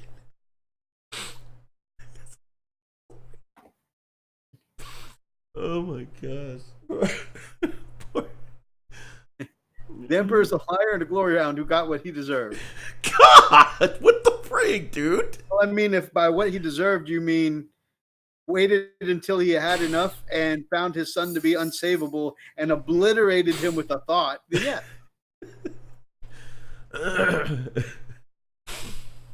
Oh man. So I just sent you the work in progress pic with the green stuff. Oh, cool. All right, hold on.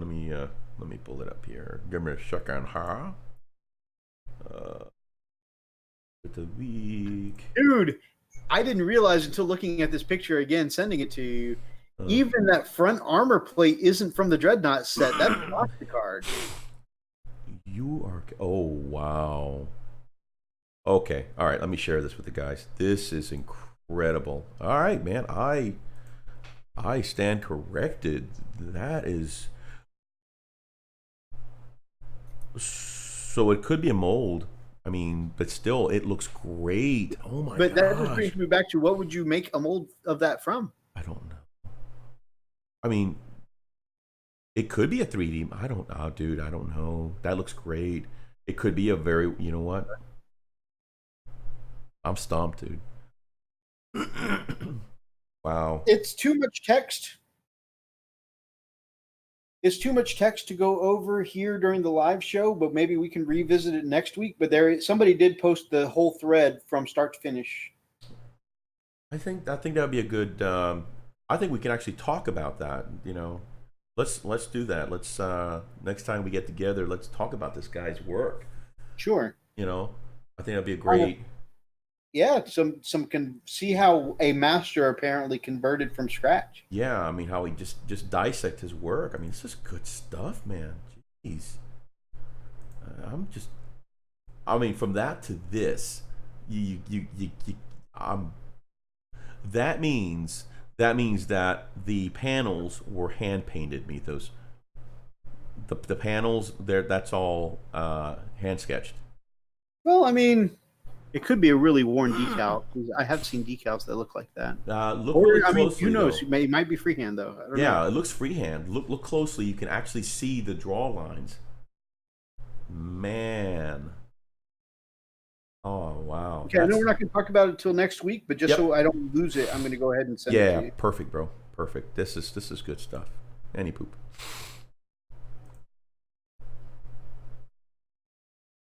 Yeah, Al Kirkham says undeniable sculpt. Unbelievable, yeah. Yeah, Absolutely. unbelievable. Yeah, I can't see. Studio. Yeah, incredible.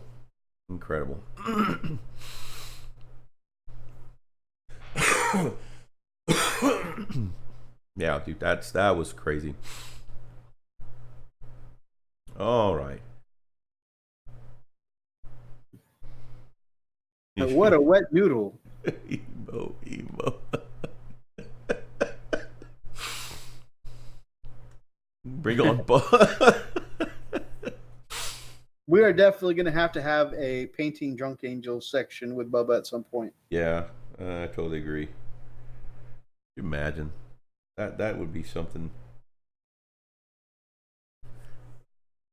But I'd have to call a night. But remember, chaos forgives all sins.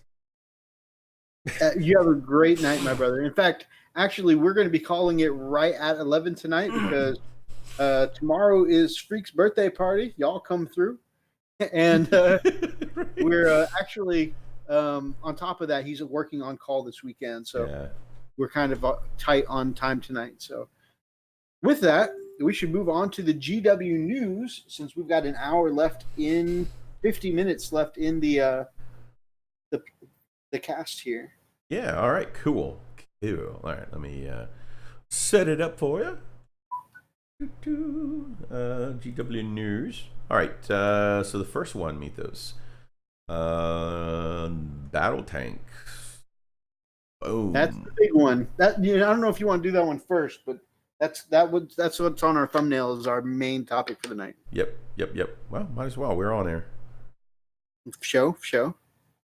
Unless you want to do the other ones.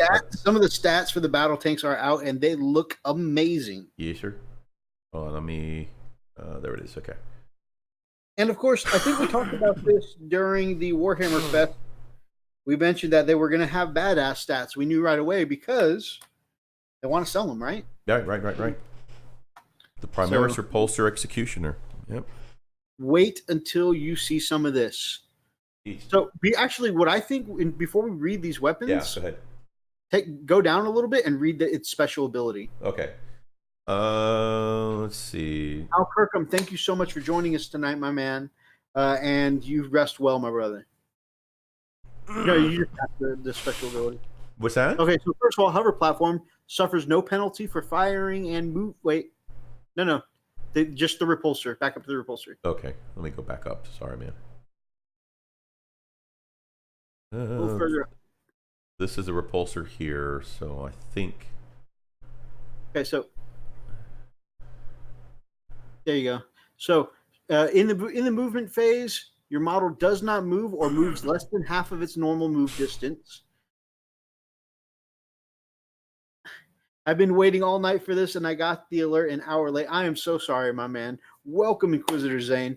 By the way, if you guys are into video games, one of my favorite VR games is Super Hot. And Inquisitor Zane's been doing the 80 kill challenge on Super Hot. Oh, wow. Pretty fun to watch. I have to get that game. Check that out. It's really fun. It's a really good cross between action and puzzle. Nice. Back to the optics, though. If you move less than half of your movement distance, then you can shoot twice with either your heavy laser destroyer or macro plasma incinerator, shooting twice in the same shooting phase, which is interesting because it is a more powerful version than, say, a stratagem like the Endless Cacophony that Slanesh has, where they can shoot twice, but it's at the end of the phase, right? And so that forces it to the end of the phase. This can shoot twice in the shooting phase. Boom, boom, back to back. So that's really good. Now let's go back up and look at some of those weapons. I just wanted you to have that in your mind, being able to shoot twice Right. with the weapons we're about to look at. Okay, so this is the Primaris Repulsor Executioner. Mm-hmm. Yeah, The heavy that's laser the special destroyer. rule we were talking about for the executioner. Wow. Okay. So if you thought the standard repulsor was covered in guns, you haven't seen anything yet. The repulsor executioner is a full-on battle tank, a heavy support choice that exchanges some of a repulsor's normal transport capacity for a murderously powerful turret weapon. If you want to obliterate armored targets, equip your executioner with a heavy laser destroyer, which is essentially a gigantic souped-up las cannon. Okay, here it is. It's a heavy laser destroyer. The range is 72? Yep. 72. Okay, all right. So what was it? 48 inches for normal Yep. As long as you have line of sight on the board, you're pretty much going to hit it. Anywhere. This will go anywhere on the board. You will hit. This is an heavy 2, so it's 2 shots. It lets you put it anywhere. Okay, and strength 10, AP -4, and of course damage D6. So when resolving an attack made with this weapon, a damage roll of 1 or 2 counts as a damage roll of 1 or 2 counts as 3 instead. What? Yep. So just like so basically you've seen these stats before on my Onager Doomcrawler's neutron laser. Yeah. And you were like, why the hell does Mechanicus get a better las cannon than me? And now you guys have one in the form of this heavy laser destroyer. Huh. Minimum 3 damage on a D6 and strength 10. I mean, that's pretty awesome. Yeah. Heavy 2, so you guys get 2 shots with this thing as opposed to a neutron laser's 1 shot. And with its new special ability, if it only moved half of its movement, then it gets to do that twice. 4 shots, strength 10, oh my God. -4, D6, minimum 3. Isn't that amazing? That is ridiculous, dude. And this is -4 AP, so yeah, you're rolling on 6 sixes. Yeah, so even something that is a 2-up save, okay, a Terminator, is going to be not that you should be shooting this at a Terminator. I just want to go ahead and put that out there. You should not be shooting this at infantry. No. Oh, but I mean, so I'm just saying, even something with the 2-up save is still only going to get a 6-up save. Anything and most vehicles, which is what you're going to point this thing at, knights, vehicles, all of those are going to be 3-up saves, right? Yeah. Right, Brian? Right, burning eyes. Enjoy your movie night. Movie night. No, seriously, Brian, have a great night, man. He's leaving to go play WoW, isn't he? This is crazy, man, because this is definitely a night killer. Yep. Of course, Inquisitor Zane, and he's absolutely right. It still could end up get 6 shots, roll 6 ones. Yep, that's been my luck. Yep, absolutely. We're definitely not saying that can't or won't happen. Right, it's happened. Alternatively, if you want a more flexible but still hard-hitting primary weapon, go with the Macro Plasma Incinerator. So right here, the Macro Plasma Incinerator, when you let me zoom in. Oh, that's better. When you choose this weapon to shoot with, select one of the profiles below. Standard's 36 inches, which is good range. It's heavy D6. Wow. Strength 8. -4 AP, and it's 1 wound. Although, if you supercharge it, still heavy D6, strength 9, and -4 AP, and it does 2 damage. For each hit roll of 1 made for attacks with a weapon, the bear suffers 1 more. Well, of course, that's overcharged, so it blows up in face. This is the same Macro Plasma Cannon that's on the Redemptor. Okay. But you mix that. It's also like the Skitarii Destroyer, dude. So a little better though, because it's got the additional strength. Right. And yeah. So you can use that same like if you haven't moved, you can still use the same thing where you can shoot twice. Don't move. You can shoot that twice, which definitely gives it an edge over the Redemptor. Wow. So it's a heavy D6. That's That's how And so you many. don't want to be moving with. I mean, with either of these things, you don't Yeah. really want to be moving anyways because you don't want to inflict that heavy penalty. But I mean, does it not have the machine spirit being a well, tank? we haven't seen all of its Yeah. stats yet. Okay. So, What? and like with your predator, you don't have machine spirit, but with your That's land true. raider, you do. No, So that's true. it could go either way, honestly. Yeah, and they kind of do have that predator look or size. I'm really curious. Go down a little bit because Ship. there was something about its hover ability. Okay. Um, pour the pain. You can blah blah blah. Secondary weapons. Learn to fear you in your shooting phase. Okay. Let's see. The The only thing Scorpius. is, I don't like that bright ass red on the Tech Marine. I think I'm gonna have to do my Tech Marines a little different. Yeah. Oh no, I guess that's it. Huh. But we don't know if it has anything like the machine This spirit or is anything like that. this is what's it called? The repulsor. Yeah, it's the same body as the repulsor. Uh, It's the executioner, but it's the same body as the the repulsor executioner. Is that not in the? That's not in the latest. Yeah, it should be in. It should be in the codex, isn't it, Mythos? I'll have to look. The repulsor is the executioner was just announced at Warhammer Fest. Okay, but I'm curious though if it's the same body. I'd imagine it's either It going is to have. it is the same body. Oh, so you're wondering if the old Yeah. school repulsor has the Yeah, machine spirit? yeah.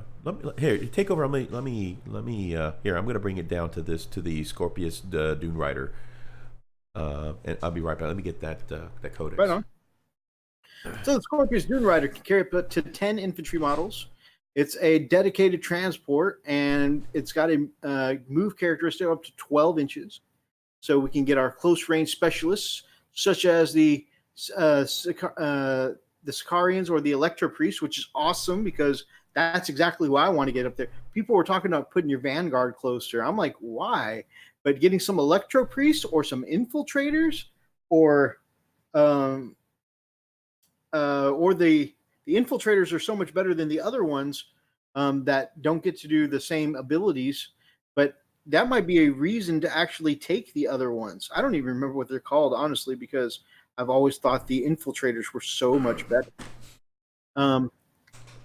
Dune Rider also has some infantry shedding firepower in the form of 2 Cognos Heavy Stubbers and 2 Cognos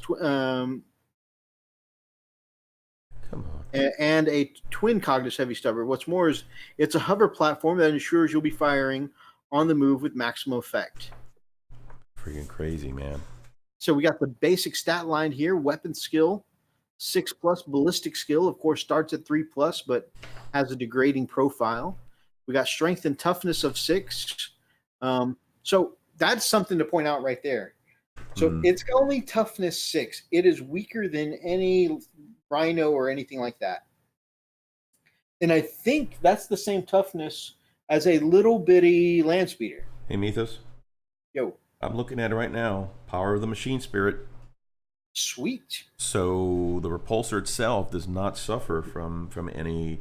So I imagine that This variation will come out with the machine spirit as well. I do believe so because it's still the same. It's still the repulsor.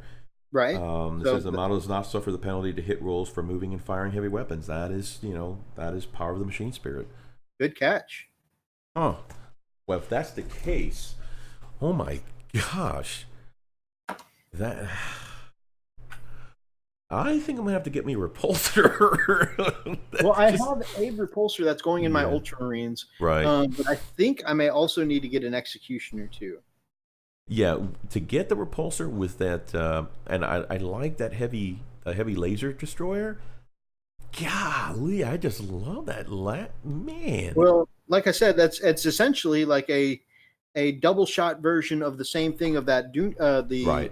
neutron laser, and you've seen how effective those are. Oh yeah, that stuff just rips stuff up, man.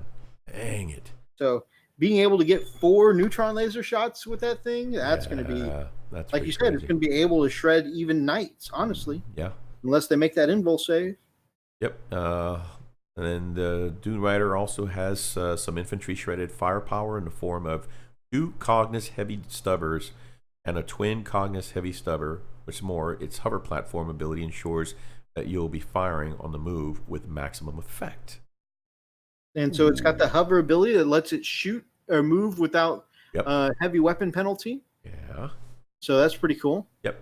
So I imagine that it will, it definitely will not be penalized for moving for with I heavy. like, because when we were talking about it and I was excited, I'm like, it's something so I can get my Electro Priest even closer.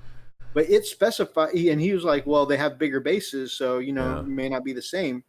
But it says actually right here, two of the things it specifies on what you can use this for are Sicarans, which includes the infiltrators, Right. and the Electro Priest, which I love getting my Electro Priest into combat. Right. That is just cool. So, exactly? And I do plan on having the 2 repulsors, Thomas. Plan on having 1 executioner and then 1 that I already have. Nice. Sorry, what I missed had had a guest swing by. We were just talking about the new tanks, my man, and how the executioner looks amazing. Yeah. How you're going to be able to get up to 4 shots a turn of strength 10 las cannons that do minimum 3 damage apiece. So it's pretty awesome. Pretty epic indeed. Running Bear says, well, there goes my movie money for next month. Looks like I'll be buying a repulsor. Right? Right. This looks amazing. I definitely want one. Yeah, agreed. The Scorpius 2 is looking pretty awesome too. I already knew I kind of wanted one. Are you going to get one? Are you going to get one for your AdMech? I honestly, I want one just to paint up. But I don't know that they fit my current play style, because right now I just basically put my Electro Priest in stealth and run them up the board. Right. You actually play your AdMech similarly to your Space Wolves, which I find interesting. Right. Yeah. The only thing is that I can't rely on that every time, because if we're going long ways, they'll be running for forever and may not get to kill anything before they get shot to death. I'm relying on numbers because I run 20 at a time. But they might be able to use a transport more reliably. That might be a good option. At the very least, it'd be nice to at least have the option. What I'm curious about is if you put that next to the termite, which is going to be the better transport option for me. That's what I want to look at. Really, instead of the Scorpius? I don't know which one. That's why I said I want to put them side by side stat wise and see what's a better transport. Because with this particular transport, it allows you to take the disruptor missile launcher. That's now we're talking about the disintegrator, which I think disintegrator. You're right. Yeah. It's the is it a tank? No. Yeah, because the other one's called the Scorpius Dune Rider. Oh. You see? So the disintegrator's the take. I see. Yeah. Okay. So you got the Dune Rider, which is the one we're looking down here. Which is a carrier or transport. Mm-hmm. Okay. And then let's see, the Scorpius Disintegrator, right? That's the one that's down here. Oh. Inquisitor Zane says his AdMech are just going to become a beach invasion force just for the cool factor. Yeah, I have to agree, man.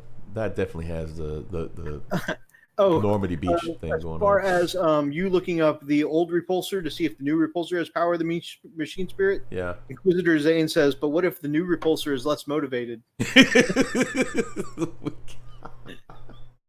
Yeah, that would be an issue, wouldn't it? It's like, come on, the old one will move and shoot. Yeah, I'm just not feeling it today. Right. Oh my gosh. Maybe he needs a few words of encouragement. Oh, jeez. All right, so let's look at that disintegrator cannon. Okay. Let's see. Look at the stats here. Disintegrators. Here we go. Okay. If it's a mobile firepower you're after, you want the Scorpius Disintegrator instead. In addition to a trio of Cognos heavy stubbers, it comes with a prow-mounted disruptor missile launcher that packs a considerable and highly explosive wallop. It does have the disruptor missile launcher. And then the disintegrator's primary weapon comes in the form of a ferromite cannon, which is an excellent option for blasting chunks from enemy vehicles, monsters, or elite or multi-wound infantry. The ferromite cannon is a 48-incher heavy 3 at strength 8 minus 3 AP and deals 3 damage. Nice, straight 3 damage. I love it. Yeah. If you like, Cool. you go ahead. Missile launcher, strength 7, -2 D3. Yep. Still not bad either. No, not bad. It's a good compliment. If you like, you can swap this weapon out for a Belarus energy cannon. May not quite match the hitting power of the Fahrenheit cannon, but Is that a Belisarius energy cannon? the Man, that dude loves naming stuff after himself. Man, I bet you I would be the same way though. the I'm gonna Belarus. call this a Kushanada cannon. But it's more than makes up for it with an increased rate of fire and even the ability to target units it can't. Oh wow! So apparently it definitely ignores cover. The Belarus energy cannon is 36 inches. Is a heavy 3D3. Wow. 3D3. Okay, so potential 9 shots. Wow. Or potential 3 shots. That's a big difference. It is a big difference. Strength 6. Like most autocannons, though, it's strength 6 -2 and 2 damage flat. Yep. But this weapon can target units that are not visible to the bearer. Okay, so it's not bad. The only thing is that it's if you're taking the tank option, Yeah. definitely no transport, and taking that variation, it's only good for hunting. Big game. Big game. No, at strength 6, it's only good for hunting more infantry. Oh well, And- no, the Belarus. Yeah, I mean, Yeah, no, So but if I think it's not that cannon, not worth it. I think. no, you slap the Fahrenheit cannon, and You want the other one. Yeah, especially if you're going to go up against a knight or some really big. Inquisitor's Day, we were just talking about the tank being less motivated. I am tired. I just had to move. Please fire your main cannons. I just had to move over here. I don't feel like it. It's an out of shape tank. He's gonna go all Office Space on him. I just had to move 10 inches. No, I don't think I'm just gonna go. You quit? No, I'm just not gonna go. Okay, so the point I just started to make, and then I got sidetracked for some reason. Yes. Exactly the same thing that Inquisitor Zane said. So the big thing is, what's the points going to be, and how survivable is it going to be at toughness 6? I mean, there's a lot of things that are going to be able to damage this thing pretty easily. That's true. You know, an assault cannon can just shred through this thing. Yeah. I mean, assault cannon is not a hard weapon to get a hold of, right? That's a Terminator, right? Sure. And strength 6 is, toughness 6 is it's. I feel like if I put a whole bunch of points worth of Electropriest in this thing and shoot it up the field just for it to suicide, and then I end up losing a good chunk of my squad because it exploded on a 6 or whatever. Yeah, it'll be upsetting, wouldn't it? Yeah, so I mean, I'm like, not only would I lose my tank, but I have a good chance to lose some of the dudes inside.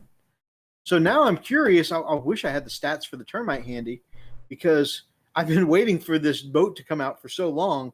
It may turn out to be that after all this waiting, maybe the termite's just a better transport option for my AdMech.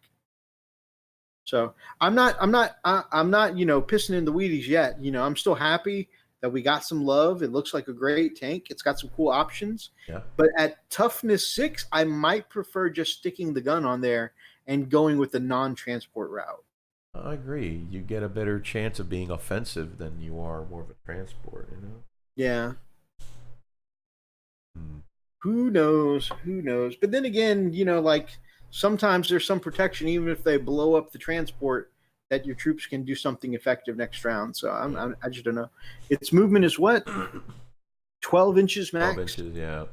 But that's 12 inches hover. So 12 inches, but unaffected by vertical distance, right? Oof.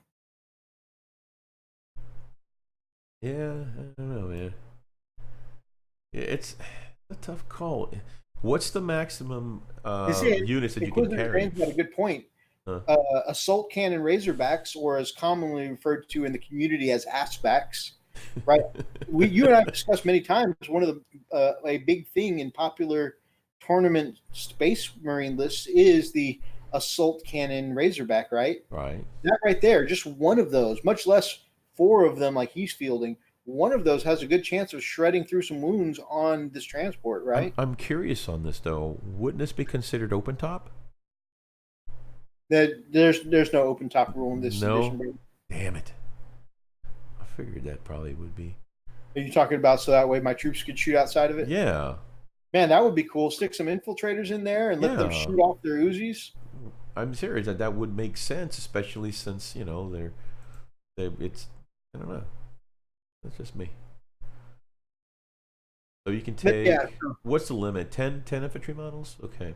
does it say? Yeah, Yeah. so it's designed to carry up to 10 infantry models.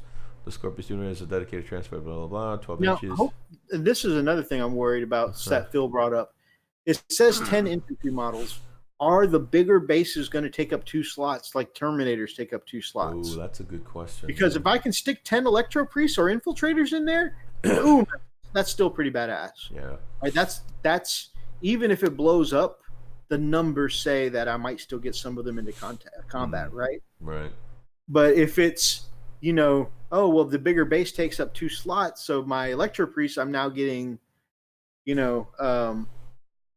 or my Infiltrators, I'm now getting 5 of them instead of 10 of them. That's going to make a big difference. Right.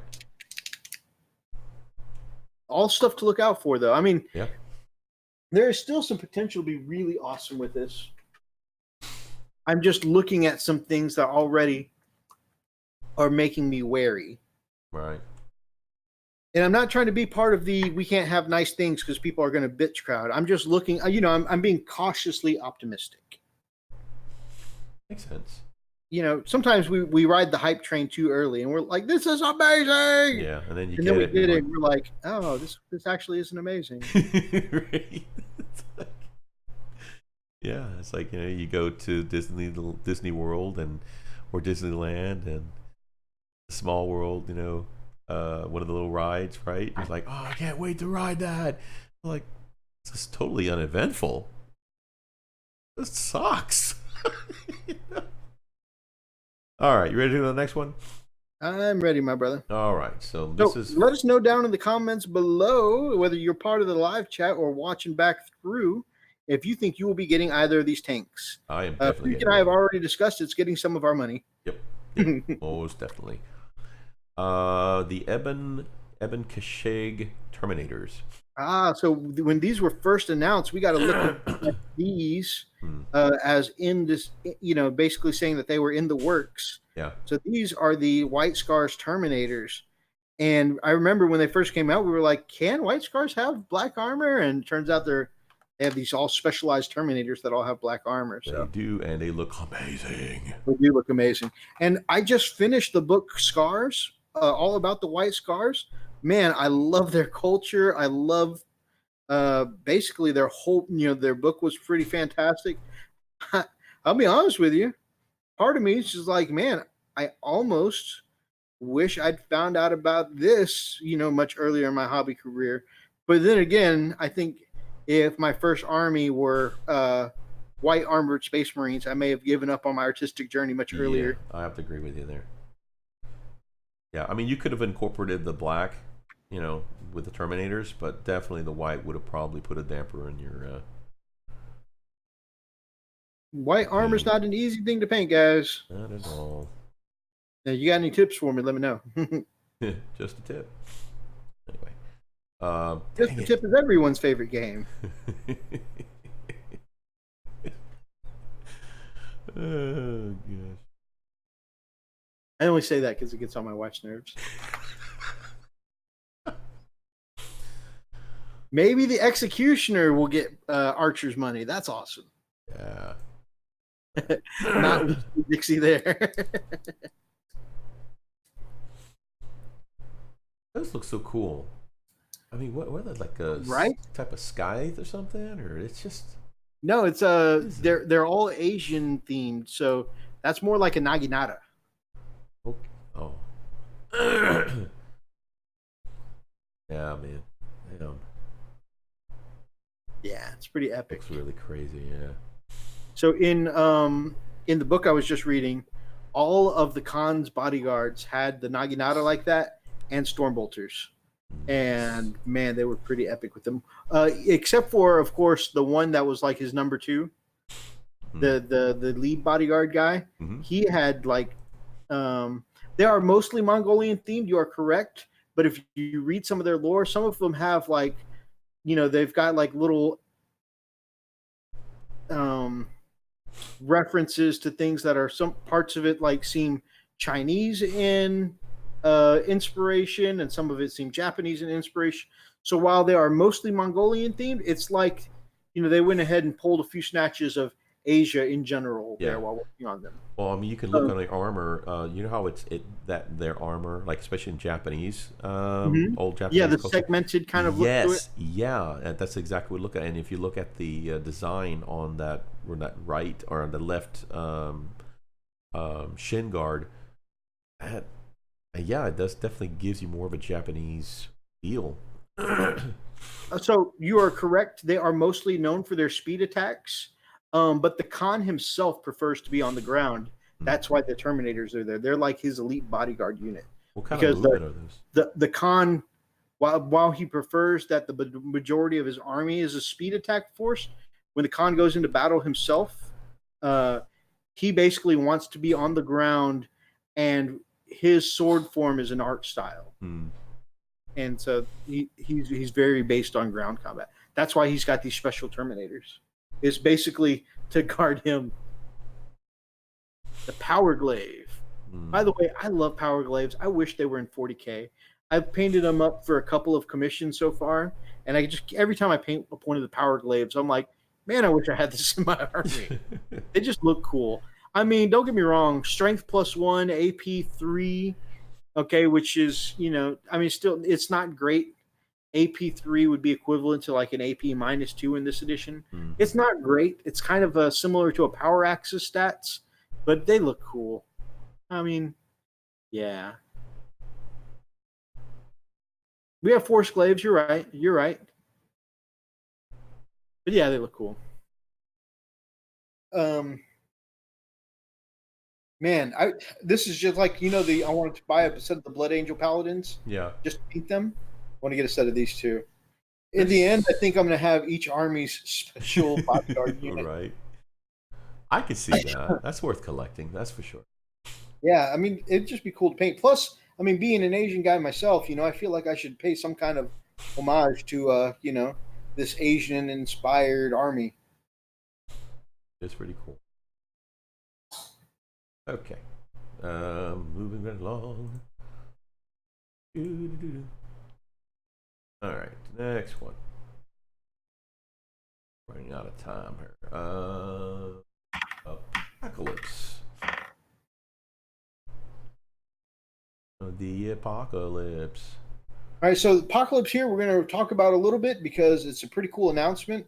Neither of us are well versed on it, and we did not play the We did not play the previous version of Apocalypse, so we're going to kind of go over a little bit. Okay. And actually, that's exactly what I plan on doing. Maybe a couple of cool-looking HQs, Zane. Maybe even do the Primarchs for some of them, or maybe all of them that are out, But yeah, I think that would be a cool display collection. Absolutely. So while I may not play 30K, have me a little 30K display. Yeah. All right, so Apocalypse. Like I said, we're not going to spend a lot of time talking about this. I did watch the video, and there was a very motivating reason to watch the How to Play video. It seems pretty cool in theory. Again, I don't know anything about the previous iteration. I do know that I've seen games where people were like, "Man, we did an Apocalypse game. We had to shut the doors and come back to it 3 times that weekend and have the table set up all weekend." It seems cool. I don't know if I have the stamina to. Whoa, let's not put that on. Let's not take a recording of that. No. I don't think I have the fortitude. That's a better word. Fortitude. To sit there and play an Apocalypse game that lasts all weekend. I'm sure the guys that do it have a blast. And somebody's going to meme you. You know that, right? Anyways, I'm gonna skip right over that. But Executor Commander still has the 7th edition Apocalypse. But man, I mean, I get tired if the game goes on like 4 hours, which because we're so awful. It's like every game for me and Freak. By the end of it, we're both like swapping out who gets to sit during the other person's turn. Yeah. We're both trying to play with reaching over ridiculous distances instead of getting out of our chair. It's just sometimes the game kicks it out of you after a while, I mean, it's a phenomenal game, and I absolutely love it. But man, just like the longer the game goes on, our fortitude drains a little. There you go. All right. Ooh. So the way some of this works, and from what I've seen, is that they do an initiative phase, and then an action phase, and in the action phase, that's where all, of course, the action happens. But it combines, like, depending on, there's like 3 different orders you can do. You can either, move and attack, or move and shoot, move and melee. There's different things you can do. But basically, it's kind of cool because all the action, like, first there's initiative every round. There's a phase called the initiative phase where you guys roll off to see who goes next or who goes first that round. But that's cool because it's not just a back and forth. You kind of know how the flow of battle is going to go in some cases. In this case, like, literally, it depends on a dice roll, Right. So somebody might get a double turn out of it. You never know. By going last one turn and going first the next turn. But also with that, the phases happen all at once, and everybody gets to do their action during their action phase. And then at a later step, that's when the damage happens. So somebody may have killed you in the action phase, but you still got to do damage before dying in the damage phase, which is pretty neat. Especially, like my brother Rob mentioned, being Space Wolves, our problem sometimes is getting shot off the table before we get to do anything. But if we got shot off the table in one turn, but in the action phase, our guy still got rolled well and got to get up there and deal some melee whoop-ass, before you're going down, then their turn wasn't useless. They got shot off the table and beat something to death in melee, Yeah, that makes it a little more bearable, which I think you need when you have games this massive. And they say the tagline to it is, are you tired of having to pick and choose through your armies which toys you can play? Yeah. Why not bring all your toys? Is there a minimum point or power level? Power levels? That's a good question. Curious. Yeah, I just watched the brief overview, so I really don't know. Yeah. Also, since stratagems are part of the game now, they actually have a deck of cards with abilities, Right. and actually, there's I want to say 300 cards or something like that in the starter set. Yep. And 300 different commander assets is what they call them. Exactly, and you basically get to build your deck. You get to pick, which special abilities you want to put in your deck and stuff like that. Which I think is pretty cool. Giving you a little control over the game. So is it safe to say that this is a totally different game system? Yes, absolutely. Okay. In fact, they even use different dice. They use a lot of D12 dice, which I understand is a throwback back to Rogue Trader days. Wow. This is actually pretty cool. I mean, if we had a place that we could go, that we never have to tear down, that we could always go back and finish the game, this would be a great thing to do, It'd be an ongoing battle. That would be awesome. Like you, man, my attention span is that of a sparrow, so. Okay, apparently all the Inquisitor Zane says that he already referenced last stream. He got some Flesh Terrors red contrast paint and some various army painter paints, and they all taste great. My man, Brush Liquid Unite. Oh my Contrast tastes kind of watered down though. I watched the explanation. I think I would rather do a big game normally than use the Apocalypse system. I'm already used to 8th edition, and I like that more so than the new Apocalypse games. And actually, that's where I was going to come to in this explanation. Is while this looks like an amazing system, it's one more hover back over back there. Yeah. I definitely think it looks amazing. It looks great. If you have a good big community that's on this train and ready to play it, you've got good community support for it. go for it.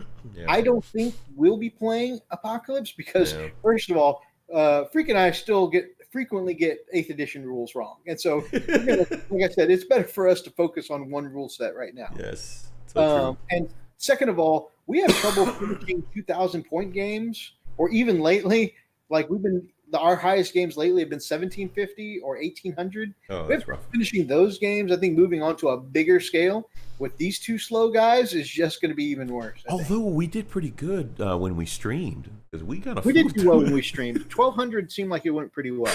Yeah. But I think both of us, like, while we enjoyed the game, I think both of us were struggling with the which of my toys do I take. Yes, definitely. So there's pluses and minuses. You mind going back to Becca real quick? Yeah. Hang on. Something I wanted to discuss, though, something I think with all the amazing news this week that I don't know if anyone else really mentioned. It was kind of low key. But check this out. Of course, Becca Scott was the host who talked about how to play Warhammer, and this was on Warhammer TV. So they had a actual female spokesperson for a Warhammer 40K game, and I know lots of these. There's lots of amazing people in this amazing community that have good respect for female Warhammer players. Right. But I have seen, unfortunately, and mostly on the interwebs, where anonymous people feel the right to be, douchey online. Right. Some people want to be less inclusive, right, and think that wargaming is not the time to include ladies or whatever, and that this is our time to to get away from it all and stuff like that. And I think that's absolutely the wrong attitude. And I think actually seeing the makers themselves, GW, represent with a female representative on this big new game, Apocalypse, is an awesome step, for the future of ladies in wargaming. I know, and you know what? I know that Phil still hates me because I ignored him that one time, and not intentionally. I was in Middleton, but I love the fact that his channel always includes, Rachel, who's a very active contributor to the channel, and it's really neat to see him constantly encouraging her, constantly almost like mentoring her, basically in the game. It's just so cool, that dynamic, and I love to see that. Oh yeah, and she likes to play. She's got a good head for strategy. Yeah. She can apparently make lists. I'm not a big fan of painting itself. Right. But it is cool. I've always thought she was a very cool addition to Wargamer. She's engaged in the game, which is really, really neat. So yeah. So I think that's awesome. I'm really looking forward to see Becca Scott, be a more active part of Warhammer TV in the future. Yep. So. No, I agree, man. I'm not going to be playing this anytime soon, although I'd love to watch a game. I think that'd be pretty fun to check out. But I'd like to watch, a little bit of a game. Yeah. I'm not sure I'd watch the whole thing just because of the length of time. Yeah. But of course, maybe this new system is supposed to speed it up some. Yeah. So who knows? Maybe it'll make it a watchable length, Right. Yeah, I don't know. Yep. Bigger, play bigger games faster. That's what it says. The innovative rules for Warhammer 40K or 40K with Apocalypse enables you to play massive battles to completion in a matter of hours. Alternating activations also ensure that there is little downtime for players, maintaining fast pace and exciting action throughout. Very cool. I do like going to completion in the games.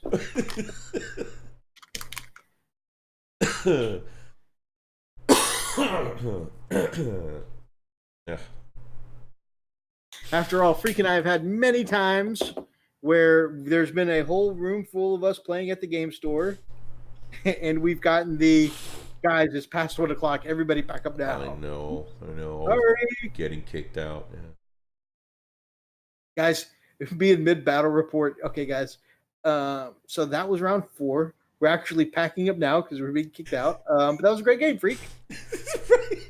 So it used to be like it used to be round 2, especially when we play a 2,000-point game. That was like 80% of our 7th edition battle reports. Yep. It was so bad. We were some of the biggest offenders there. we would be Archer says, I bet you do beat those. We would actually be kicked so late, getting kicked out frequently, that it was a normal thing for us to help the store owner carry stuff to their car. Yep. Just 'cause we would be that late. Sorry. See you next week. Yeah. We don't mean to be jerk faces. We just lose track of time and love the game. Indeed. All right. So the next one is going to be the Rumor Engine. This came out on my birthday. Yay! So what could it be? All right, Rumor Engine. So this looks like to me, it looks like the years on the leg pieces and stuff to a knight. Maybe. So I wonder if this is going to be something for one of the knights, or maybe a titan of some kind, or maybe something in Titanicus. What are your guesses in the chat? Yeah, I gave up guessing because. Do we have any last news things after this one? Let me look.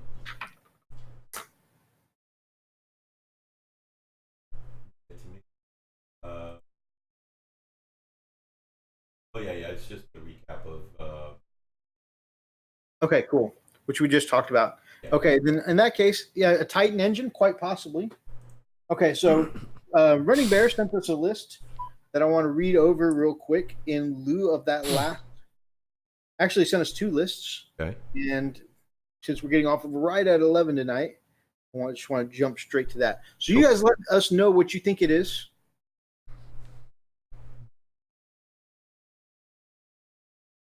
The only females in 48K that I have any issues with are the servants of Slanesh. Otherwise, I'm good with females and including them. If it's got 6 breasts and a forked tongue, though, burn it. Well, I mean, I would say they should do them, but I think they're more interested in doing you. Anyways. So this is a fun list he wants to play. This is not one of his competitive lists. But this is Astro Militarum. And Astro Militarum, so we're looking at a company commander, a tank commander with a heavy bolter and turret-mounted Punisher Gatling cannon. Man, those tank commanders with the Gatling cannons and what is it, 20 shots a piece? Those things can be brutal. 3 squads of infantry guardsmen. Okay, so we got us a basic battalion guard battalion there with an awesome turret tank. Then we've got Blood Angels with a Librarian Dreadnought, both with Furioso Fists and Stormbolt. So those are the close combat. By the way, I don't know if you've ever seen any battle reports with Blood Angels Freak, but they have these badass Librarian Dreadnoughts that are Psychers and Dreadnoughts, and they have these close combat claws that wreck face. Okay. And he's got 3 of them in this list. Nice.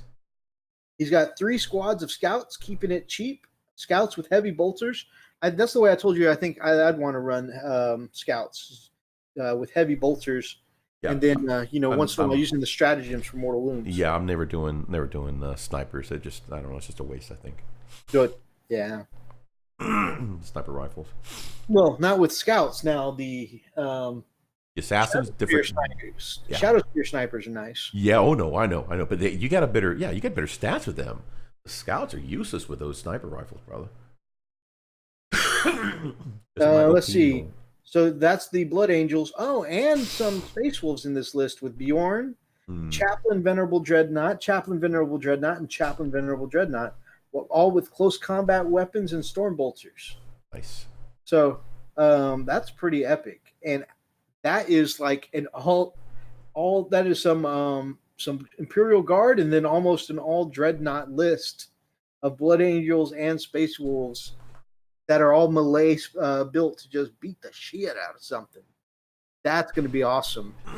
Dreadnought. Oh, he just pointed out something. All the Dreadnoughts in this list are all characters. Oh So wow. those scouts and those Imperial Guard are going to keep them from being shot at. Yep, they're not going to be They're going to targeted. run in close and wreck base. The Blood That's Angels one ugly. even cast fly on itself and make itself fly and Man. jump. It can turn itself into a smash captain. Jeez. That's pretty awesome. I would love to hear how this list does. Oh, and Murderfang. Because you got to have Murderfang. Oh, and it's got 4 twin link glass cannons on the dreads. I didn't even see that. That's awesome. Sick, man. That's sick. I'm really, really interested to see how that does. And Chaplain Dreadnought, of course, hits on a 2-up, right? So they've got these last cannons. Even if they're moving forward from melee combat, they're going to be hitting on 3s. That's going to be awesome. Crazy, man. This is his list he's taking to the next tournament. He's been going Chaos as of late because he's been corrupted. Hey, you know. Red Corsairs. What Lord trait comes with Red Corsairs? Or are you having to pick another one? I'm just curious. HQ choices. He's going a Smash Captain, a Chaos Lord with Jump Pack, Combo Flamer, Power Sword, the Murder Sword Relic. Freaks recently started learning about relics. And that's his Warlord. He's also got a Dark Apostle. Some Chaos Marines with Sign of Zinch, or Icon of Zinch, with a Champion that's got a Comber Bolter and some Bolt Guns. Another one built the same way. And that's one of the cool thing I always like in his list is there's usually redundancy. These are 4 Marines, 5 Marines, and this next one is 17 Marines. So he's got the main squad is a big old one. And that one's got a Combi Flamer and Power Fist. The heavy weapons in the giant squad is las cannons. So even his humble tactical squad will be kitted out to deal with some armor, whether it's the Power Fist or the las cannons. And with 17 guys in the squad, that's a lot of bodies to kill before you remove his las cannon. Right. His troops, he's taken some Emperor's Children with Fabius Bile and Lucius the Eternal. And he's got 3 squads of Noise Marines. And you saw how devastating Noise Marines are from my match with, oh my God, Ryan. 1 squad of 4, 1 squad of 4, 1 squad of 4. Of course, he's got some Master Blasters in there. And a Doom Siren. What is a Doom Siren? Never even heard of that before. Of course, he's got Obliterators. That's the new hotness with the Shadow Spear. New Obliterators are, of course, mega damage. And especially going to Slanesh, you can give them the Endless Cacophony and shoot twice, of course. That's going to be awesome. And he's taking some Alpha Legion. I like how all of these lists have a little bit of everything in them. So Chaos Lord with Jump Pack, Blade of Hydra, Chainsword, Combi Bolter, and Mark of Zinch. Chaos Lord with Jump Pack, Combi Bolter, Power Maul, and the Black Mace. So we're going heavy relics here. So you're probably spending quite a few command points on relics here. Demon Prince with Wings. I am Alfarius is a special ability he's given him. Malefic Talon, Burning Blood, Warlord, Wings. That's pretty awesome. Oh yeah, Gifts of Chaos, 2 relics, minus 3 CP.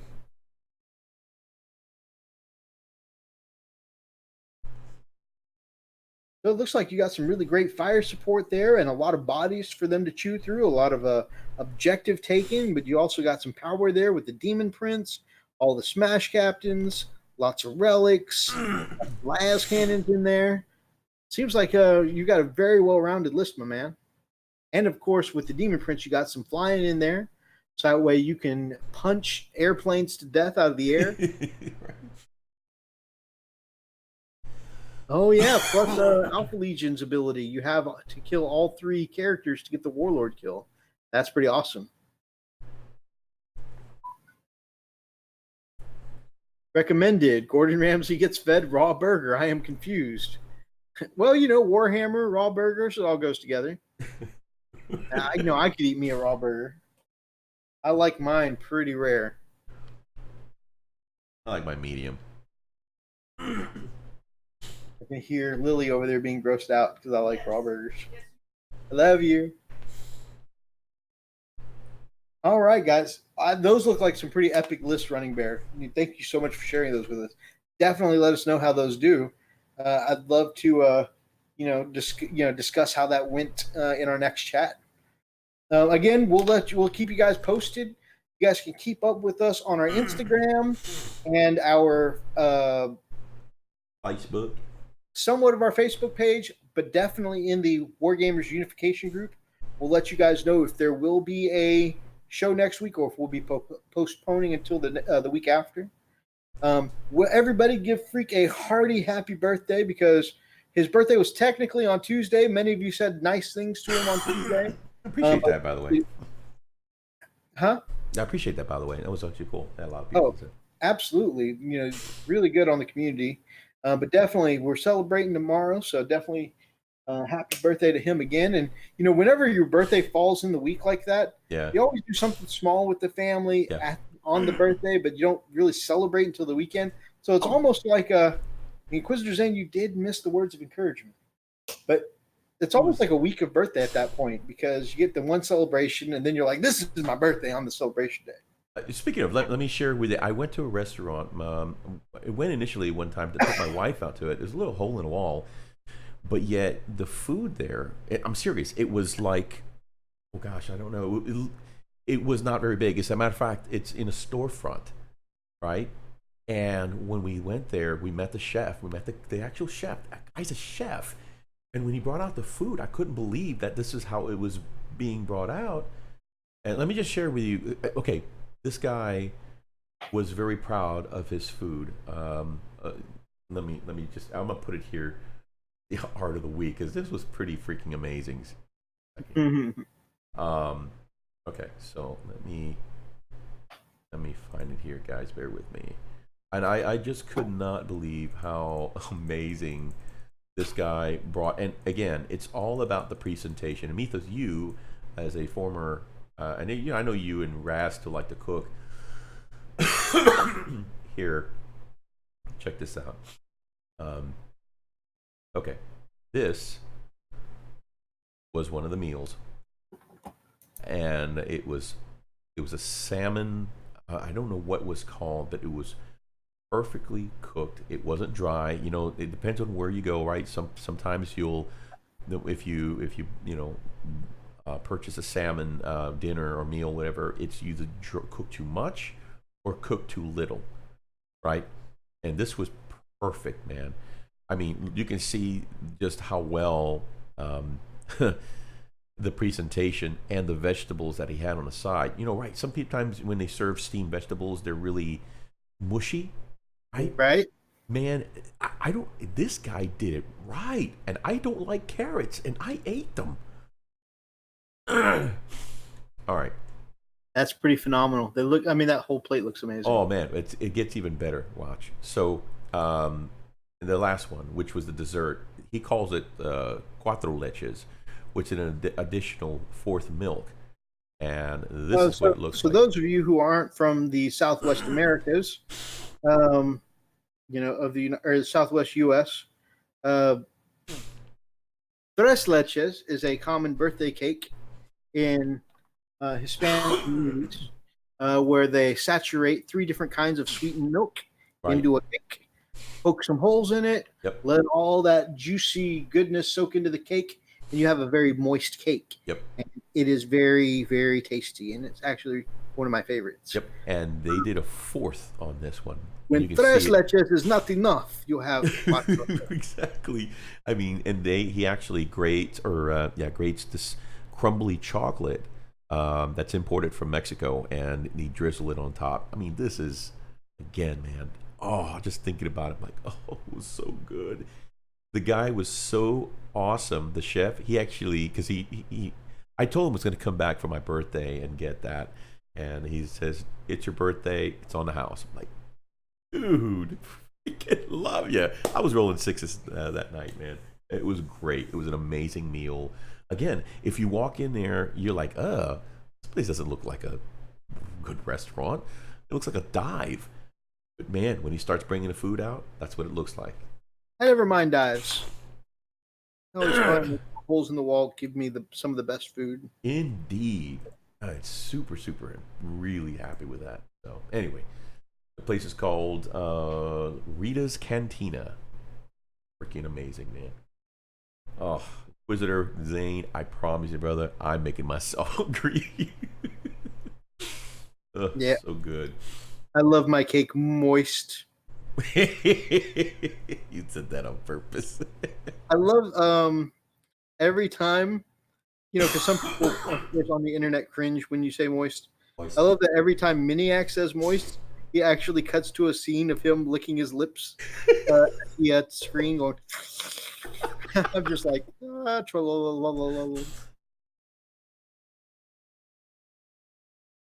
I am tempted to send one of those. One of my family sisters named Heather has one of those moist problems, and I'm always tempted to send her one of his videos. My oldest daughter has that problem. She doesn't like it. Don't say that. Why? It's a word. It's nasty. No, it's not nasty. It's a word. Moist. I just do that. Moist. Yeah, she don't like it. Yeah. Get over it. I am normally happy to troll, but I'm Say. afraid of your oldest daughter, so Yeah, she can be scary. Nina will tell you. Ugh. Moist. gives me hope that this world still has hope.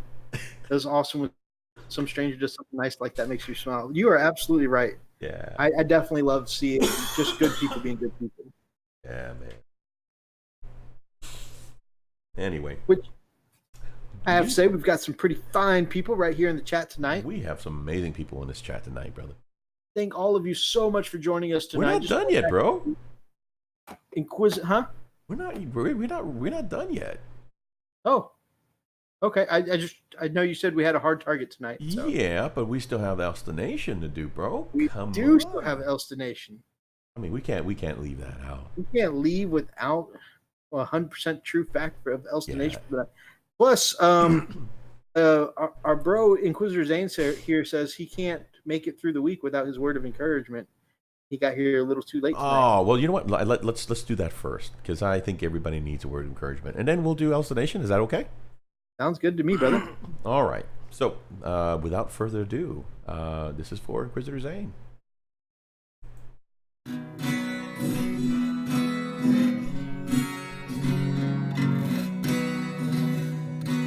When you're going into battle and you don't know how to feel, just count on Chaplain EMO and his joy will make you squeal. So when the world is down, you want to scream of, just listen to the words of Chaplain EMO.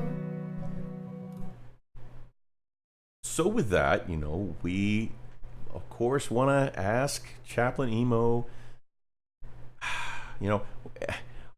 how do we phrase it, Mythos? I mean, because sometimes everybody gets to a situation where what makes you upset, Yeah, he seems motivated all the time. He receives the word from the Emperor. Yeah. So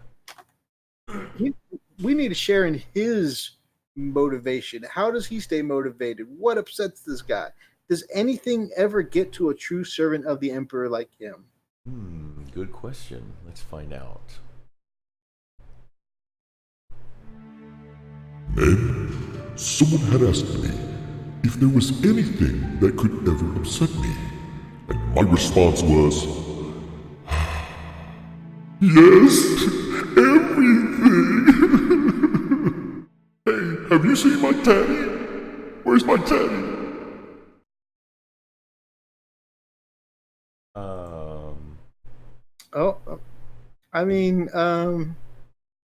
Did he lose something? I think he lost something. Well, at least the song makes. I'm cheered about the song. Song's good. The song makes Inquisitor Zane moist, but the rest made his eyes moist. Love it. Oh my gosh. All right. And de pièce de résistance. We need to jump into the Elster Nation fun facts, right? 100% true Elster Nation facts. Okay, guys. All right. So, without further ado, let's jump into it. Yeah. So we give a nice little music in the background. So, 100% true Elster Nation fun fact number 7. Using the new contrast paints, some hobbyists have reported completing a miniature in only 5 minutes. That's pretty good. It is very good, but this is the same amount of time it takes Elster Nation to paint up an apocalypse army. An apocalypse army? Man, and isn't there like no limit on an apocalypse army? There's no Bring limit. Everything you have? The whole thing. 5 minutes. Only Elster Nation can do it. Yep. Only Elster Nation can do it. Yeah, only him. So there you go. 100% true Elster Nation fun facts. Number 7. Number 7. Very nice. Join us next time that we have this show for Elster Nation fact number 8. Number 8. Yep, it's going to be exciting, guys.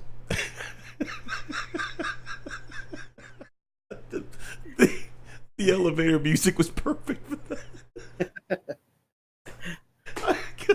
The ability to paint, his ability to paint an infinite amount of models makes me moist. Me too. It makes me so moist. Hand check. Thank you so much for joining us, Inquisitor Zane. Man, it was awesome. Running Bear, especially if you're on the list with us, and of course, just the amount you've contributed tonight. Archer, my brother, always good to have you in the chat.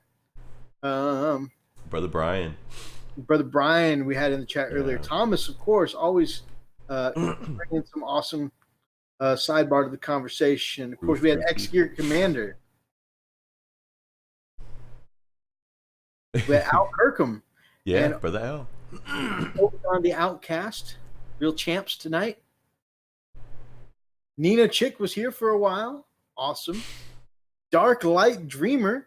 Yep. By the way, I missed it earlier when we asked him when Dark Light Dreamer was coming back, and Did he answer? when we get back from ACON next week, he's got some recordings in the plan. He's already got some time off for it, and it's Awesome. all accounted for. I can't wait, man.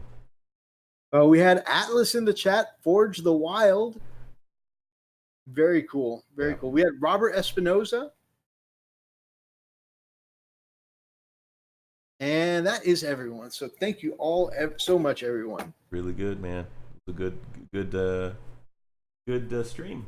It was a lot of fun. And as always, if you guys want to send us some of your games like Running Bear does, some of your painted work, so that way we can take a look at what you're doing, you can feel free to hit one of us up on Facebook, Mythos Kustranada here, or you could email it to frost.and.fists@gmail.com. We'd love to share some of your work during Art of the Week. Yeah, some of you have actually been sending stuff up through Messenger. You can find us on Messenger and just send it to that way. Send it to us that way, and we'll post it, man. And hey, look, you guys are amazing artists. I've never seen some of your work, so I'd love to share some of that as well. Got to give you kudos out there. Inquisitor Zane has dubbed this last segment of tonight's stream the Moist segment. Right. Frost and Fist Warhammer 40K brought to you by Moist. By the word moist. I definitely agree, guys. Getting to chat with you guys is my favorite way to start the weekend. It really does, man. A lot of fun. Always. If you guys liked tonight's stream, then grab up an ox and smash that like button in the name of the Emperor. And of course, if you're watching back in the archives, drop us some comments down below to be part of any of these conversations. And of course, if you are not yet subscribed to the channel, then freak This guy. and your hermano Lobo, That guy up there. this guy, would love to have you as part of the pack here on the Frost and Fist. Until Frosto next El time, guys. Fisto. Stay frosty. Frosty.